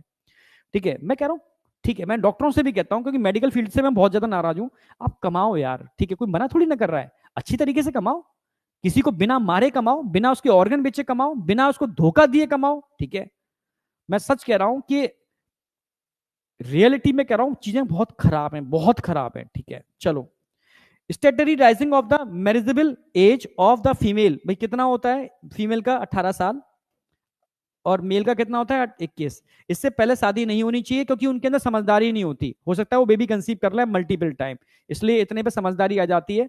ठीक है, लड़कियों में समझदारी थोड़ी जल्दी आ जाती है कंपेटिटिव लड़कों, ठीक, लड़कों की। ठीक है, इसलिए लड़कों की एज 21 रखी गई है, लड़की की एज 18 रखी गई है, ऐसा कहती है साइंस। ठीक है, चलो, लड़कों के पास रिस्पॉन्सिबिलिटीज भी होती हैं, लड़कों को मतलब मेंटली मैच्योर होने के साथ साथ इकोनॉमिकली भी मैच्योर होना पड़ेगा। ठीक है, तब वो मैरिजेबल वाली कंडीशन में आते हैं। ठीक है, चलो, इसलिए थोड़ा एज बढ़ा के रखी गई है। अब हम बात करेंगे कॉन्ट्रासेप्टिव मेथड। ठीक है, कॉन्ट्रासेप्टिव मेथड्स। ठीक है, तो इसको सीरियसली समझना, क्योंकि ऐसा कुछ भी नहीं है कि तुम दूसरे डायरेक्शन में लेके जाओ। हाँ, एज ग्रुप थोड़ा बढ़ गया है, पर एनसीईआरटी में इसको अपडेट नहीं किया। अभी मैं एनसीईआरटी के अकॉर्डिंग लेके चल रहा हूं। अभी एनसीईआरटी ने इसको, हाँ, गर्ल्स का अब 21 हो गया है, बिल्कुल सही है आपकी बात, गर्ल्स का 21 हो गया है अब। ठीक है, पर अभी इसको अपडेट नहीं किया, अपडेट कर देंगे तो हम भी आपको अपडेटेड लिखा देंगे अभी। ठीक है, अभी जो एनसीईआरटी आ रही है उसमें वही दे रखा है इसको, भाई बहुत सारा डेटा एनसीईआरटी ने अपडेट नहीं किया, आगे जाकर के अपडेट हो जाएगा। देखो यार, एज तो तब होनी चाहिए, लड़का कमाने वाला होना चाहिए, सिंपल सी बात है। और साइंस के हिसाब से देखा जाए तो 27-28 तक शादी कर लेनी चाहिए, क्योंकि फिर वो जेनेटिकली चीजें भी तो देखी जाती हैं। ठीक है, 27-28 मैक्सिमम एज होनी चाहिए, इससे ऊपर ना जाए, पहली बात। ठीक है, दूसरा शर्त है कुछ सेटल्ड होना चाहिए। ठीक है, अब ऐसा भी नहीं कि सेटल्ड है नहीं तो सर, मतलब समझ रहे हो ना, मतलब दोनों चीजें हैं, समय से शादी होनी चाहिए, 27-28 करनी है तो, दूसरा सेटल्ड भी होना चाहिए, कम से कम खिला तो पाए, अपने परिवार का पालन पोषण तो कर पाए। चलो, अब बात कर रहा हूं कॉन्ट्रासेप्टिव मेथड्स की। तो बहुत सारे मेथड्स हैं। ठीक है, कुछ टेम्परेरी हैं, कुछ परमानेंट हैं।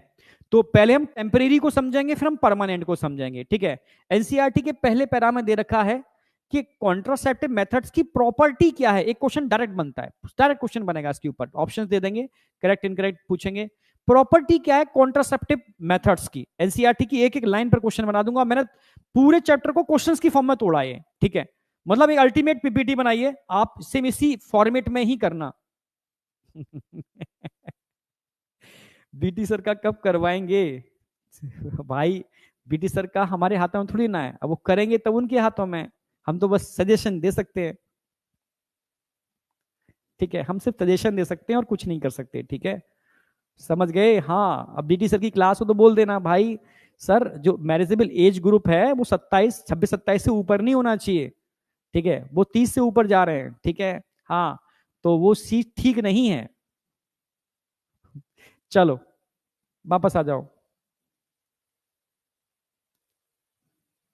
हाँ 30+ तो होंगे, अब प्लस कितने हैं वो मैं नहीं बताऊंगा, वो उनसे पूछना, ठीक है। पर 30+ होंगे वो।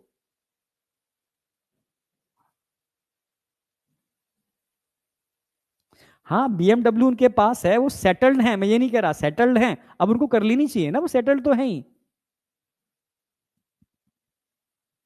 अच्छा एक बच्चा कह रहा है मैंने उनकी लड़की देख रखी है, तो उनको बताओ ना।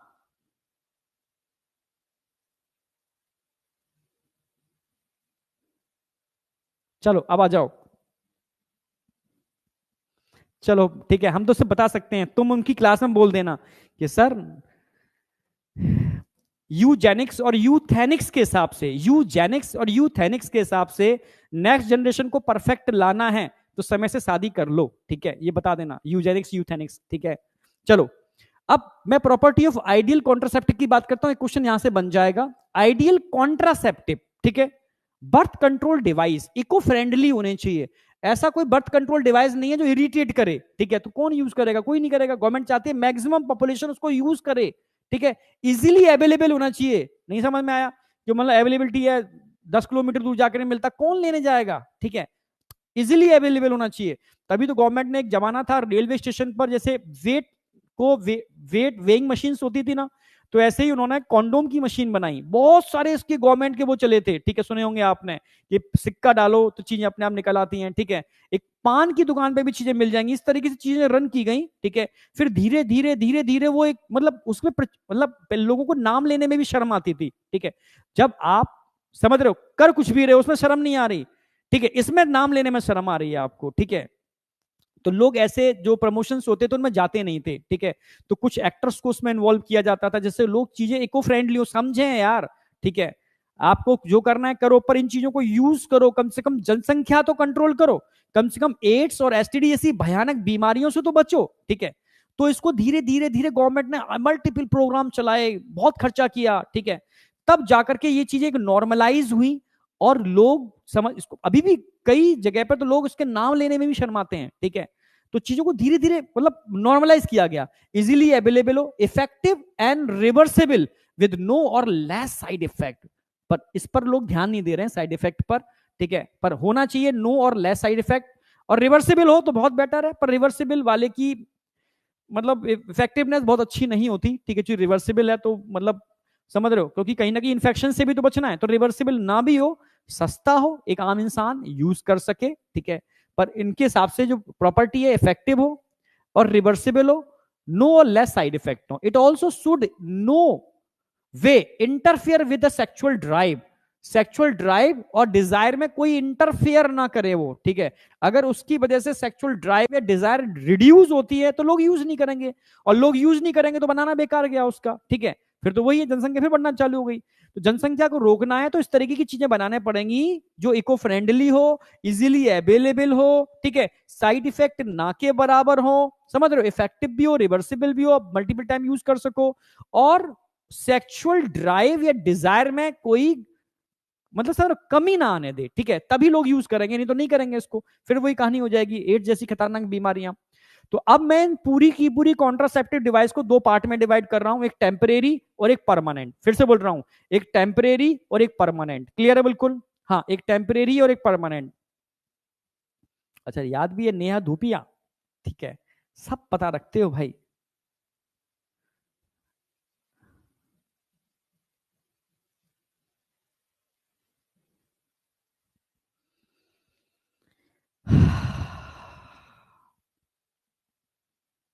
चलो अभी आ रहा हूं, ठीक है केशव बेटा।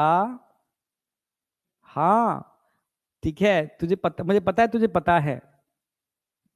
अच्छा है प्राइवेट चैट कर दिया मैंने। चलो आ जाओ, अब लिखो तसल्ली से। देखो इस चैप्टर को मैं जो दे रहा हूं पूरी एनसीईआरटी है, ठीक है। कुछ चीजें मैं अभी आगे लिखाऊंगा, ठीक है, उसको आप लिख लेना, ठीक है। जो मैं उसमें टेस्ट ट्यूब बेबी में लिखाऊंगा ट्रिक्स, वो वहां लिखना।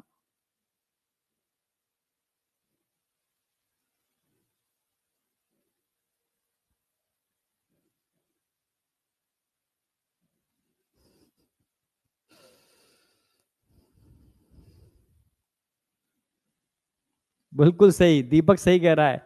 इन लोगों को एनसीईआरटी छोड़ के सब पता होता है, ठीक है, बिल्कुल सब कुछ पता है इन लोगों को भाई। किस कौन सा, मुझे नहीं पता इतनी बात की नेहा धूपिया है कौन है, किसने क्या बनाए, ठीक है, किस नाम से, सब कुछ भाई सब कुछ।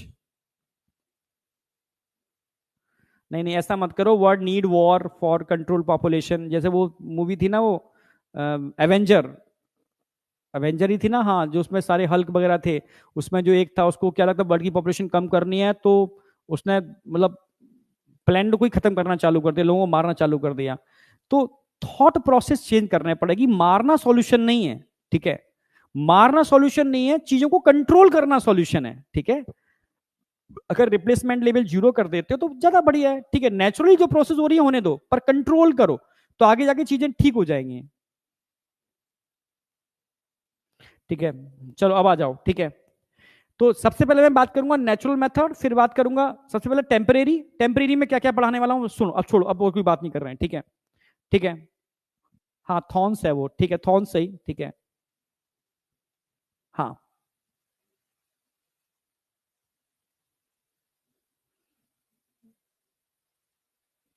मैं 3:30 पर एंड कर दूंगा, पर तुम मेरी बात सुनो ध्यान से, ठीक है, हाँ ठीक है। थॉर जो भी सही, तुम अब उधर इधर बातें मत करो, इधर पर आओ, ठीक है। अब मैं कमेंट नहीं दिख रहा, एकदम फोकस करना। अब हम इन बर्थ कंट्रोल डिवाइस को या कॉन्ट्रासेप्टिव मेथड को दो पार्ट में डिवाइड कर रहे हैं, एक टेम्परेरी एक परमानेंट। परमानेंट का मतलब है जो स्टेरिलिटी को लीड करते हैं, एक बार हो गया तो हो गया, उसके रिवर्सिबिलिटी के चांस बहुत कम है। हाँ टेम्परेरी तो रिवर्सिबल ही है एक तरीके से। अब टेम्परेरी में भी मैं क्या क्या कराने वाला हूं, पहले कराऊंगा मैं नेचुरल मेथड, फिर कराऊंगा बैरियर मेथड, फिर कराऊंगा केमिकल मेथड, फिर कराऊंगा इंट्रायूट्राइन डिवाइस, 4, फिर कराऊंगा ओरल कॉन्ट्रासेप्टिव पिल्स, फिर कराऊंगा इंजेक्टेबल डिवाइस, और फिर कराऊंगा इम्प्लांट, जिनको बॉडी में स्किन के नीचे इम्प्लांट किया जाता है, और लास्ट में कराऊंगा मैं इमरजेंसी कॉन्ट्रासेप्टिव पिल्स, ठीक है। तो 6 7 8 8 मेथड ऐसे होंगे जो टेम्परेरी हैं, ठीक है। और 2 मेथड कराऊंगा बेसेक्टोमी और ट्यूबेक्टोमी जो परमानेंट है। क्लियर है बिल्कुल, तो टेम्परेरी और परमानेंट की बात चल रही है, ठीक है। तो पहले टेम्परेरी को टारगेट करना है, छोटे छोटे से हैं, जैसे नेचुरल मेथड में रिदिम मेथड है, रिदिम मेथड है, इसमें टर्म आता है पीरियोडिक अबिस्टिनेंस करके। पीरियोडिक अबिस्टिनेंस बताओ क्या है। पीरियोडिक अबिस्टिनेंस समय पर निर्भर करता है, ये कॉमन मेथड है, जनरल फीमेल्स इसको फॉलो करती हैं, ठीक है। कैलेंडर मेथड भी कहते हैं, कैलेंडर के हिसाब से चलता है, ठीक है। रिदिम मेथड भी कहते हैं इसको, मतलब नॉर्मल मेथड जो नॉर्मल लोग यूज करते हैं, ठीक है। सेफ पीरियड भी बोलते हैं, फीमेल्स को लगता है कि इन दोनों अगर हम, ठीक है, सेक्सुअल इंटरकोर करेंगे तो बेबी कंसीव होने की प्रोबेबिलिटी कम है, पर फेलियर चांस सबसे ज्यादा नेचुरल मेथड के ही होते हैं, सबसे ज्यादा फेलियर चांस नेचुरल मेथड के हैं, बता दूं मैं, ठीक है। एक है विड्रॉल मेथड, ठीक है। विड्रॉल मेथड में होता क्या है, जो मेल होते हैं सीमन को इजैक्यूलेट करने से पहले पेनिस को विड्रॉ कर लेते हैं, बाहर निकाल लेते हैं, ठीक है। तो इसके फेलियर चांस बहुत ज्यादा हैं, पहले ही बता दूं मैं। एक होता है lactational amenorrhea, lactational amenorrhea, lactational, lactational का मतलब है ड्यूरिंग लैक्टेशन पीरियड, जब मदर बेबी को फीडिंग कराती है उस समय मेंस्ट्रुअल साइकिल रुकी हुई होती है उसकी, अकॉर्डिंग टू एनसीईआरटी 6 मंथ, ठीक है। फिर से बोल रहा हूं, फेलियर चांस इन सबके बहुत ज्यादा हैं। रियल लाइफ में मेंस्ट्रुअल साइकिल 3 महीने बाद भी चालू हो सकती है, 4 बार भी हो सकती है, जो भी है। किसी किसी फीमेल में 2 महीने बाद भी मेंस्ट्रुअल साइकिल चालू हो जाती है, ठीक है, पर according to NCERT 6 month. Amenorrhea का मतलब है एब्सेंस ऑफ मेंस्ट्रुअल, लैक्टेशनल का मतलब है during lactational period absence of menstrual, इसको बोलते हैं लैक्टेशनल एमेनोरिया। क्लियर बिल्कुल। तो ये 3 मेथड है, जिनमें से ये तो समझ में आ गया, विड्रॉ मेथड बाहर निकाल लेना। इसको थोड़ा सा कंसेप्चुअल समझा देता हूं मैं, समझ में आएगा तो बेटर है, ठीक है। अगर मैं रिदिम मेथड की बात करता हूं तो तुम्हें दो चीजें पता होनी चाहिए। जैसे, ठीक है, आफ्टर इजैक्यूलेशन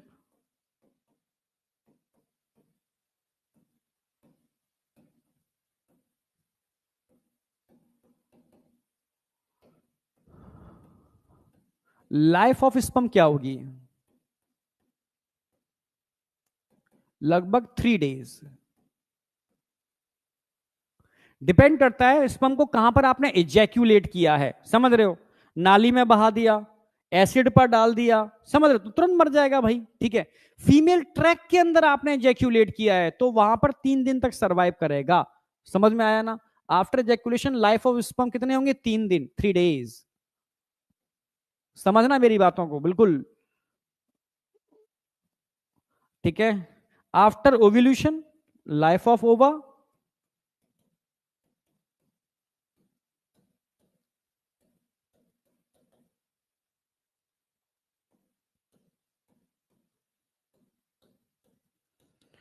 अप्रोक्सीमेटली 1 डेज। समझ में आ गया? यहां तक कोई डाउट? अब आ जाओ, ठीक है, ये आपको पता होना चाहिए फिर आप निकाल पाओगे। अब ये आप जानते हो कि ओव्यूल्यूशन किस दिन होता है? 14th डे ओव्यूल्यूशन होता है। तो 14 दिन हम लेके चल रहे हैं 14th डे, ठीक है। और 14th के बाद अगर मैं बात करता हूं, थोड़ा समझना,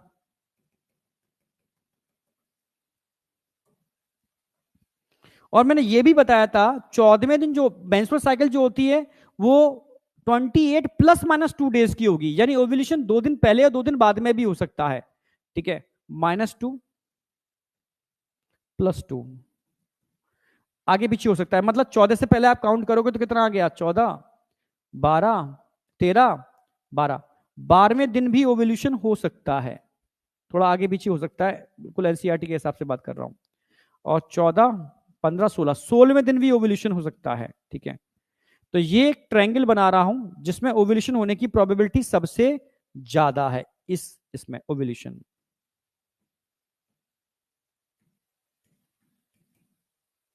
14वें दिन ओव्यूल्यूशन होता है तो 2 दिन माइनस 2 दिन प्लस, ये ओव्यूल्यूशन हो सकता है। क्लियर है? समझना मेरी बात। अगर मान लो सीमन एंटर करता है बॉडी के अंदर 10वें दिन, 10th डे,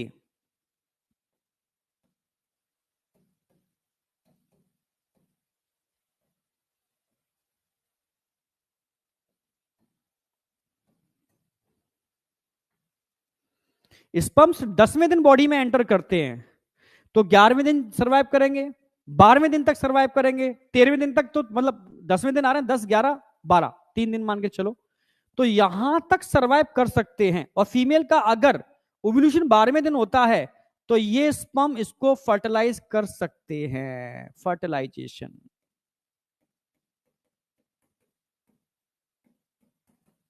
समझना, क्योंकि 3 दिन इसकी लाइफ है, 3 डेज, 3 डेज इस स्पर्म की लाइफ है। ये 12वें दिन फर्टिलाइजेशन कर सकता है, यानी बेबी कंसीव हो सकता है। मान लो ओवा ओव्यूलेशन 16वें दिन हुआ, और ओवा की लाइफ कितनी है? ओवा की लाइफ 1 दिन है, तो 17वें दिन तक ये ओवा सरवाइव कर सकता है, ठीक है। लाइफ 1 डे, तो 17वें दिन तक ये ओवा क्या कर सकता है? सरवाइव कर सकता है, अगर 16वें दिन ओव्यूलेशन हो रहा है तो। और अगर 17वें दिन, समझना मेरी बात, ये सरवाइव कर रहा है और गलती से भी स्पर्म एंटर कर गया,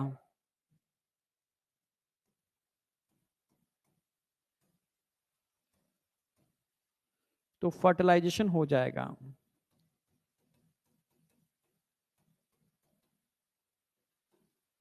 फर्टिलाइजेशन हो जाएगा, यानी फर्टिलाइजेशन की अगर मैं बात करूं, 10वें दिन से लेकर के 17वें दिन के बीच में अगर गलती से भी स्पर्म एंटर कर गए तो फर्टिलाइजेशन होने की प्रोबेबिलिटी पूरी पूरी है। आई या नहीं आई? ठीक है, समझ गया होगे फर्टिलाइजेशन। यानी अगर मैं आपसे कहूं सेफ पीरियड क्या है, सेफ पीरियड जो हम बोल रहे हैं ना, safe period, safe period,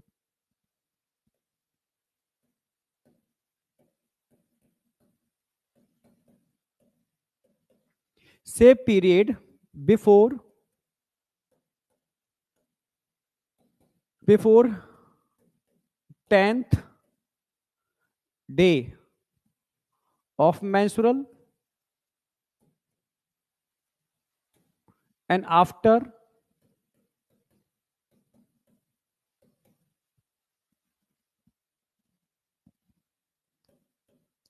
17th day of menstrual। समझ रहे हो? अगर इसके पहले के दिन सेफ है इनके हिसाब से, इसके बाद के दिन सेफ हैं इनके हिसाब से, पर मैंने पहले ही बता दिया इन नेचुरल मेथड के फेलियर चांस सबसे ज्यादा है, सबसे ज्यादा है। यस, अब बताओ समझ में आया नहीं आया? अरे सिंपल सी बात है, ओव्यूलेशन की बात करूंगा, किस दिन ओव्यूलेशन होगा? 14वें दिन होता है, 14th डे ओव्यूलेशन, ये तो जानते हो ना। तो एनसीईआरटी लिखती है कि menstrual cycle plus minus 2 days आगे पीछे चल सकती है, तो इसके हिसाब से तो 2 दिन पहले भी हो सकता है, 2 दिन बाद में भी हो सकता है। ठीक है, समझ रहे हो? तो ओव्यूलेशन अगर 12वें दिन हो रहा है पर स्पर्म 10वें दिन जा चुके हैं अंदर, तो स्पर्म कितने दिन तक सर्वाइव कर लेंगे? स्पर्म 3 दिन तक सर्वाइव कर लेंगे, और 12वें दिन ओव्यूलेशन हो गया तो फर्टिलाइजेशन हो जाएगा। अगर ओव्यूलेशन 16वें दिन हुआ है तो 1 दिन तक तो ओवा जिंदा रहेगा ना, और गलती से भी स्पर्म एंटर करके 17वें दिन तो फर्टिलाइजेशन हो जाएगा। समझ रहे हो? यानी इसके बीच में, तो इसके बीच में फर्टिलाइजेशन की बहुत ज्यादा प्रोबेबिलिटी है। तो सेफ पीरियड जो कहोगे कि इससे पहले अगर स्पर्म जाए फीमेल को जो लगता है तो सेफ है, उसके बाद जाए तो फीमेल को लगता है सेफ है। ठीक है, समझ रहे हो? ये फीमेल को जो लगता है, तो सेफ पीरियड की बात करूंगा तो 10th, क्योंकि पर मैंने पहले ही बोल दिया सबसे ज्यादा फेलियर रेट नेचुरल मेथड के हैं, सबसे ज्यादा। नहीं बेटा, ये तो एक डेटा है जो बता रहा हूं, पर रियलिटी में ये चीज लागू नहीं होती। ठीक है, चलो एक चीज समझ में आ गई। अब दूसरी मैं बात कर रहा हूं, लैक्टेशनल एमेनोरिया। ये वैसे बता चुका होता हूं लेकिन फिर भी एक बार मैं रिपीट कर दे रहा हूं। मान लो हाइपोथैलेमस है,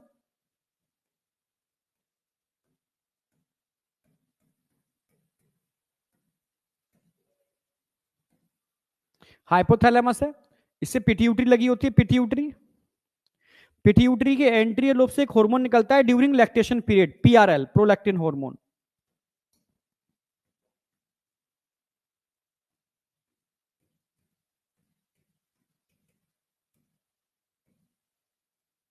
ड्यूरिंग लैक्टेशन पीरियड,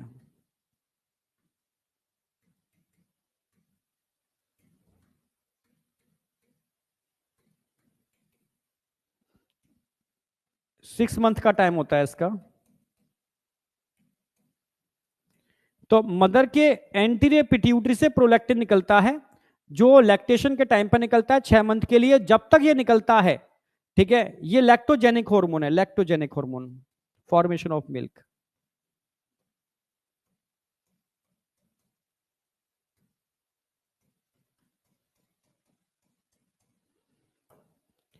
तब तक मेंस्ट्रुअल साइकिल नहीं चलती। क्यों नहीं चलती मेंस्ट्रुअल साइकिल? क्योंकि ये हार्मोन क्या काम करता है? नेगेटिव फीडबैक करता है। कैसे?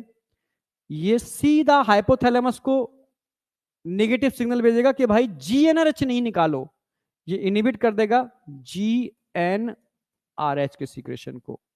समझ रहे हो? ये इनहिबिट करता है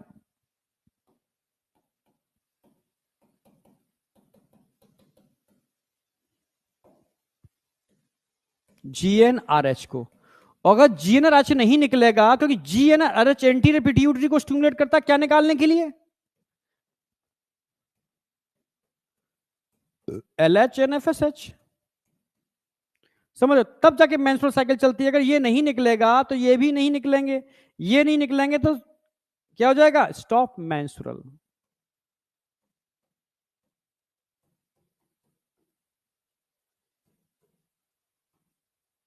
मेंस्ट्रुअल रुक जाएगा, इसी को बोलते हैं एब्सेंस ऑफ मेंस्ट्रुअल। एमेनोरिया मतलब क्या होता है? Absence of menstrual.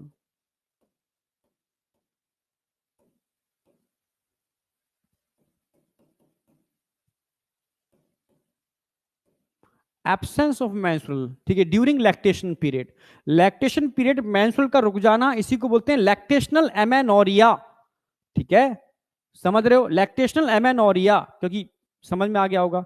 तो कई फीमेल जो इंटेंस फीडिंग कराती हैं बच्चों को, तो उस समय वो इंटरकोर करा सकती हैं, क्योंकि अकॉर्डिंग टू एनसीईआरटी ठीक है, उस समय मेंस्ट्रुअल साइकिल रुकी हुई होती है, तो बेबी कंसीव होने की प्रोबेबिलिटी कम होती है। पर फिर से बोल रहा हूं मैं, नेचुरल मेथड के फेलियर चांस सबसे ज्यादा हैं, सबसे ज्यादा।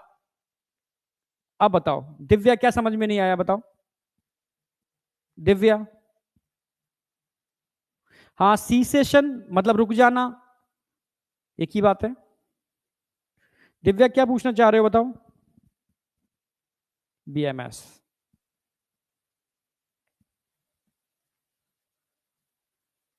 हाइपोथैलेमस, अच्छा।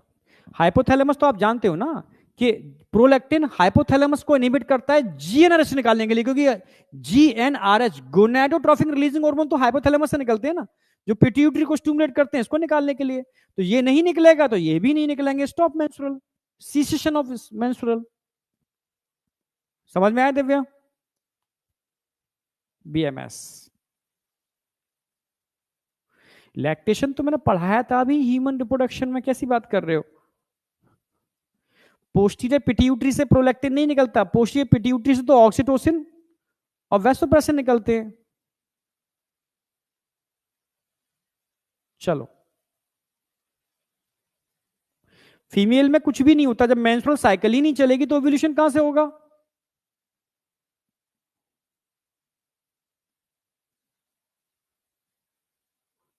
अभी तो पढ़ा के चुका हूं ना, कॉन्डोम के कोई साइड इफेक्ट नहीं है बेटा, नो साइड इफेक्ट। चलो, अब ये तीनों चीजें हमारी क्लियर हो गई।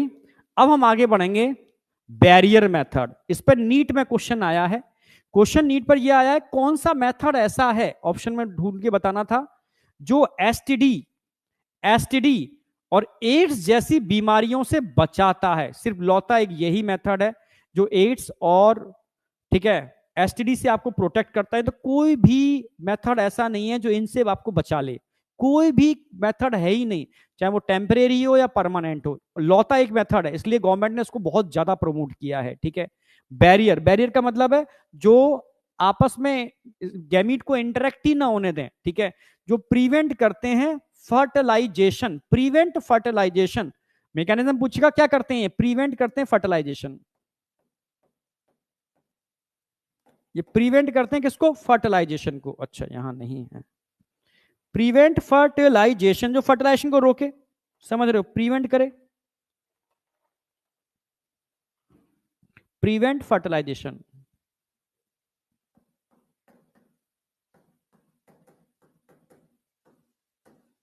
प्रिवेंट फर्टिलाइजेशन, जो फर्टिलाइजेशन को रोकता है, बस वो है मेन, ध्यान रखना है आपको। ठीक है, अब इसमें कॉन्डोम, मेल कॉन्डोम और फीमेल कॉन्डोम को हम फेमिडोम बोलते हैं, ठीक है, फेम शील्ड भी बोलते हैं। अगर मैं इन दोनों की बात करता हूं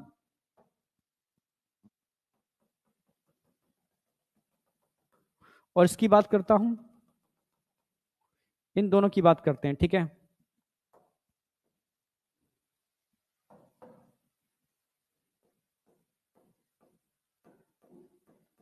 protect from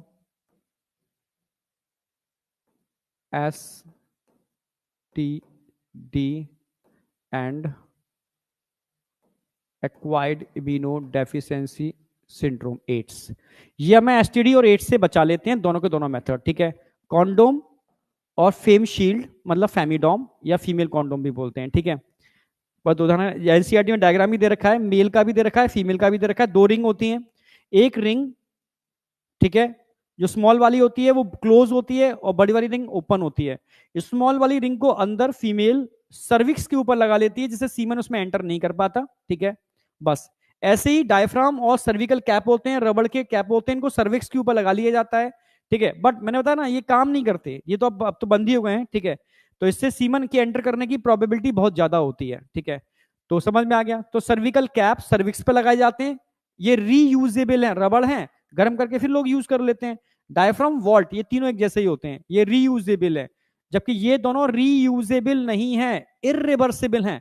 both are irreversible, ठीक है, ये दोनों के दोनों इरिवर्सिबल है, बोथ आर इरिवर्सिबल।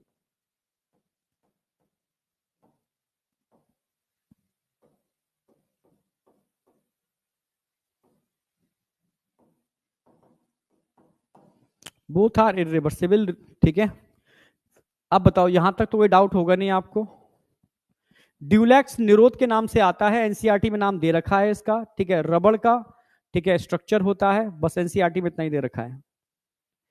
अब केमिकल अब तो नहीं चलते, एक जमाने में चलते थे, ठीक है, जेल की फॉर्म में, ठीक है, मतलब एक तरीके से सब ऑर्गेनिक एसिड हैं, ठीक है, जेल टैबलेट फॉर्म की फॉर्म में आते हैं, वेजाइनल ट्रैक में लगा लिए जाते हैं, और एसिड हैं जो स्पर्मिसाइडल होते हैं, सबके सब स्पर्मिसाइडल होते हैं, kill the sperm bye disrupting the membrane. बस अब क्वेश्चन इस पे आता नहीं है, बस नॉलेज के लिए मैंने डाल दिया है। आगे आ जाओ।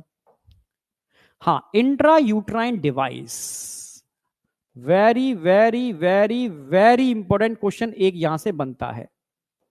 नाम में छुपा हुआ इंट्रा यूट्राइन डिवाइस, ऐसी डिवाइस जिनको यूट्रस में, हाँ, इरिवर्सिबल होते हैं। इरिवर्सिबल का मतलब है बार बार आप रीयूज नहीं करते, रीयूजेबल नहीं होते, समझ रहे हो? हाँ, लास्ट है, मैं कराऊंगा नहीं, बस बेसिक बता रहा हूं, इसको तो कल ही कराऊंगा मैं, ठीक है। इंट्रा यूट्राइन डिवाइस, टाइम क्या हो रहा है? अच्छा 31 हो गए, ठीक है, चलो कल ही करा देंगे, कोई नहीं है, ठीक है।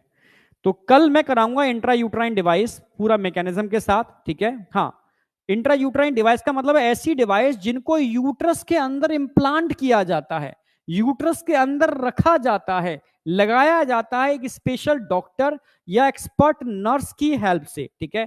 तो यहां से कल मैं स्टार्ट करूंगा। आज मैंने बेसिक पॉपुलेशन से रिलेटेड जो डेटा दिया है वो डेटा एक बार आप लिख लिख के याद जरूर कर लेना, बात बाकी का तो कोई दिक्कत वाली बात नहीं, सिंपल है, ठीक है। यहां से मैं कल स्टार्ट, कल बड़ा कंसेप्चुअल है, कल समझने का है, ठीक है, क्योंकि हर हार्मोन की मैं एक्शन मैकेनिज्म बताऊंगा, ठीक है। और कल हो सकता है मैं टेम्परेरी, परमानेंट, ठीक है, सारे मेथड करा दूं, एमटीपी करा दूं, लगभग लगभग इसका जो वैसा वाला पार्ट है ना, एसटीडी से पहले वाला पार्ट खत्म हो जाएगा कल, ठीक है। सिर्फ एसटीडी भी खत्म करा सकता हूं कल, छोटा सा ही एसटीडी तो, ठीक है, पर कल बेसिक वाला पार्ट पूरा हो जाएगा, और चौथे लेक्चर में चैप्टर खत्म हो जाता है पूरा, 4 लेक्चर का चैप्टर होता है पूरा, ठीक है। तो आज मैं इतना ही रखूंगा, ठीक है। तो थैंक यू बेटा, ऑल द बेस्ट, मिलते हैं कल। इंट्रा यूट्राइन डिवाइस तो कल ही लेके चलेंगे।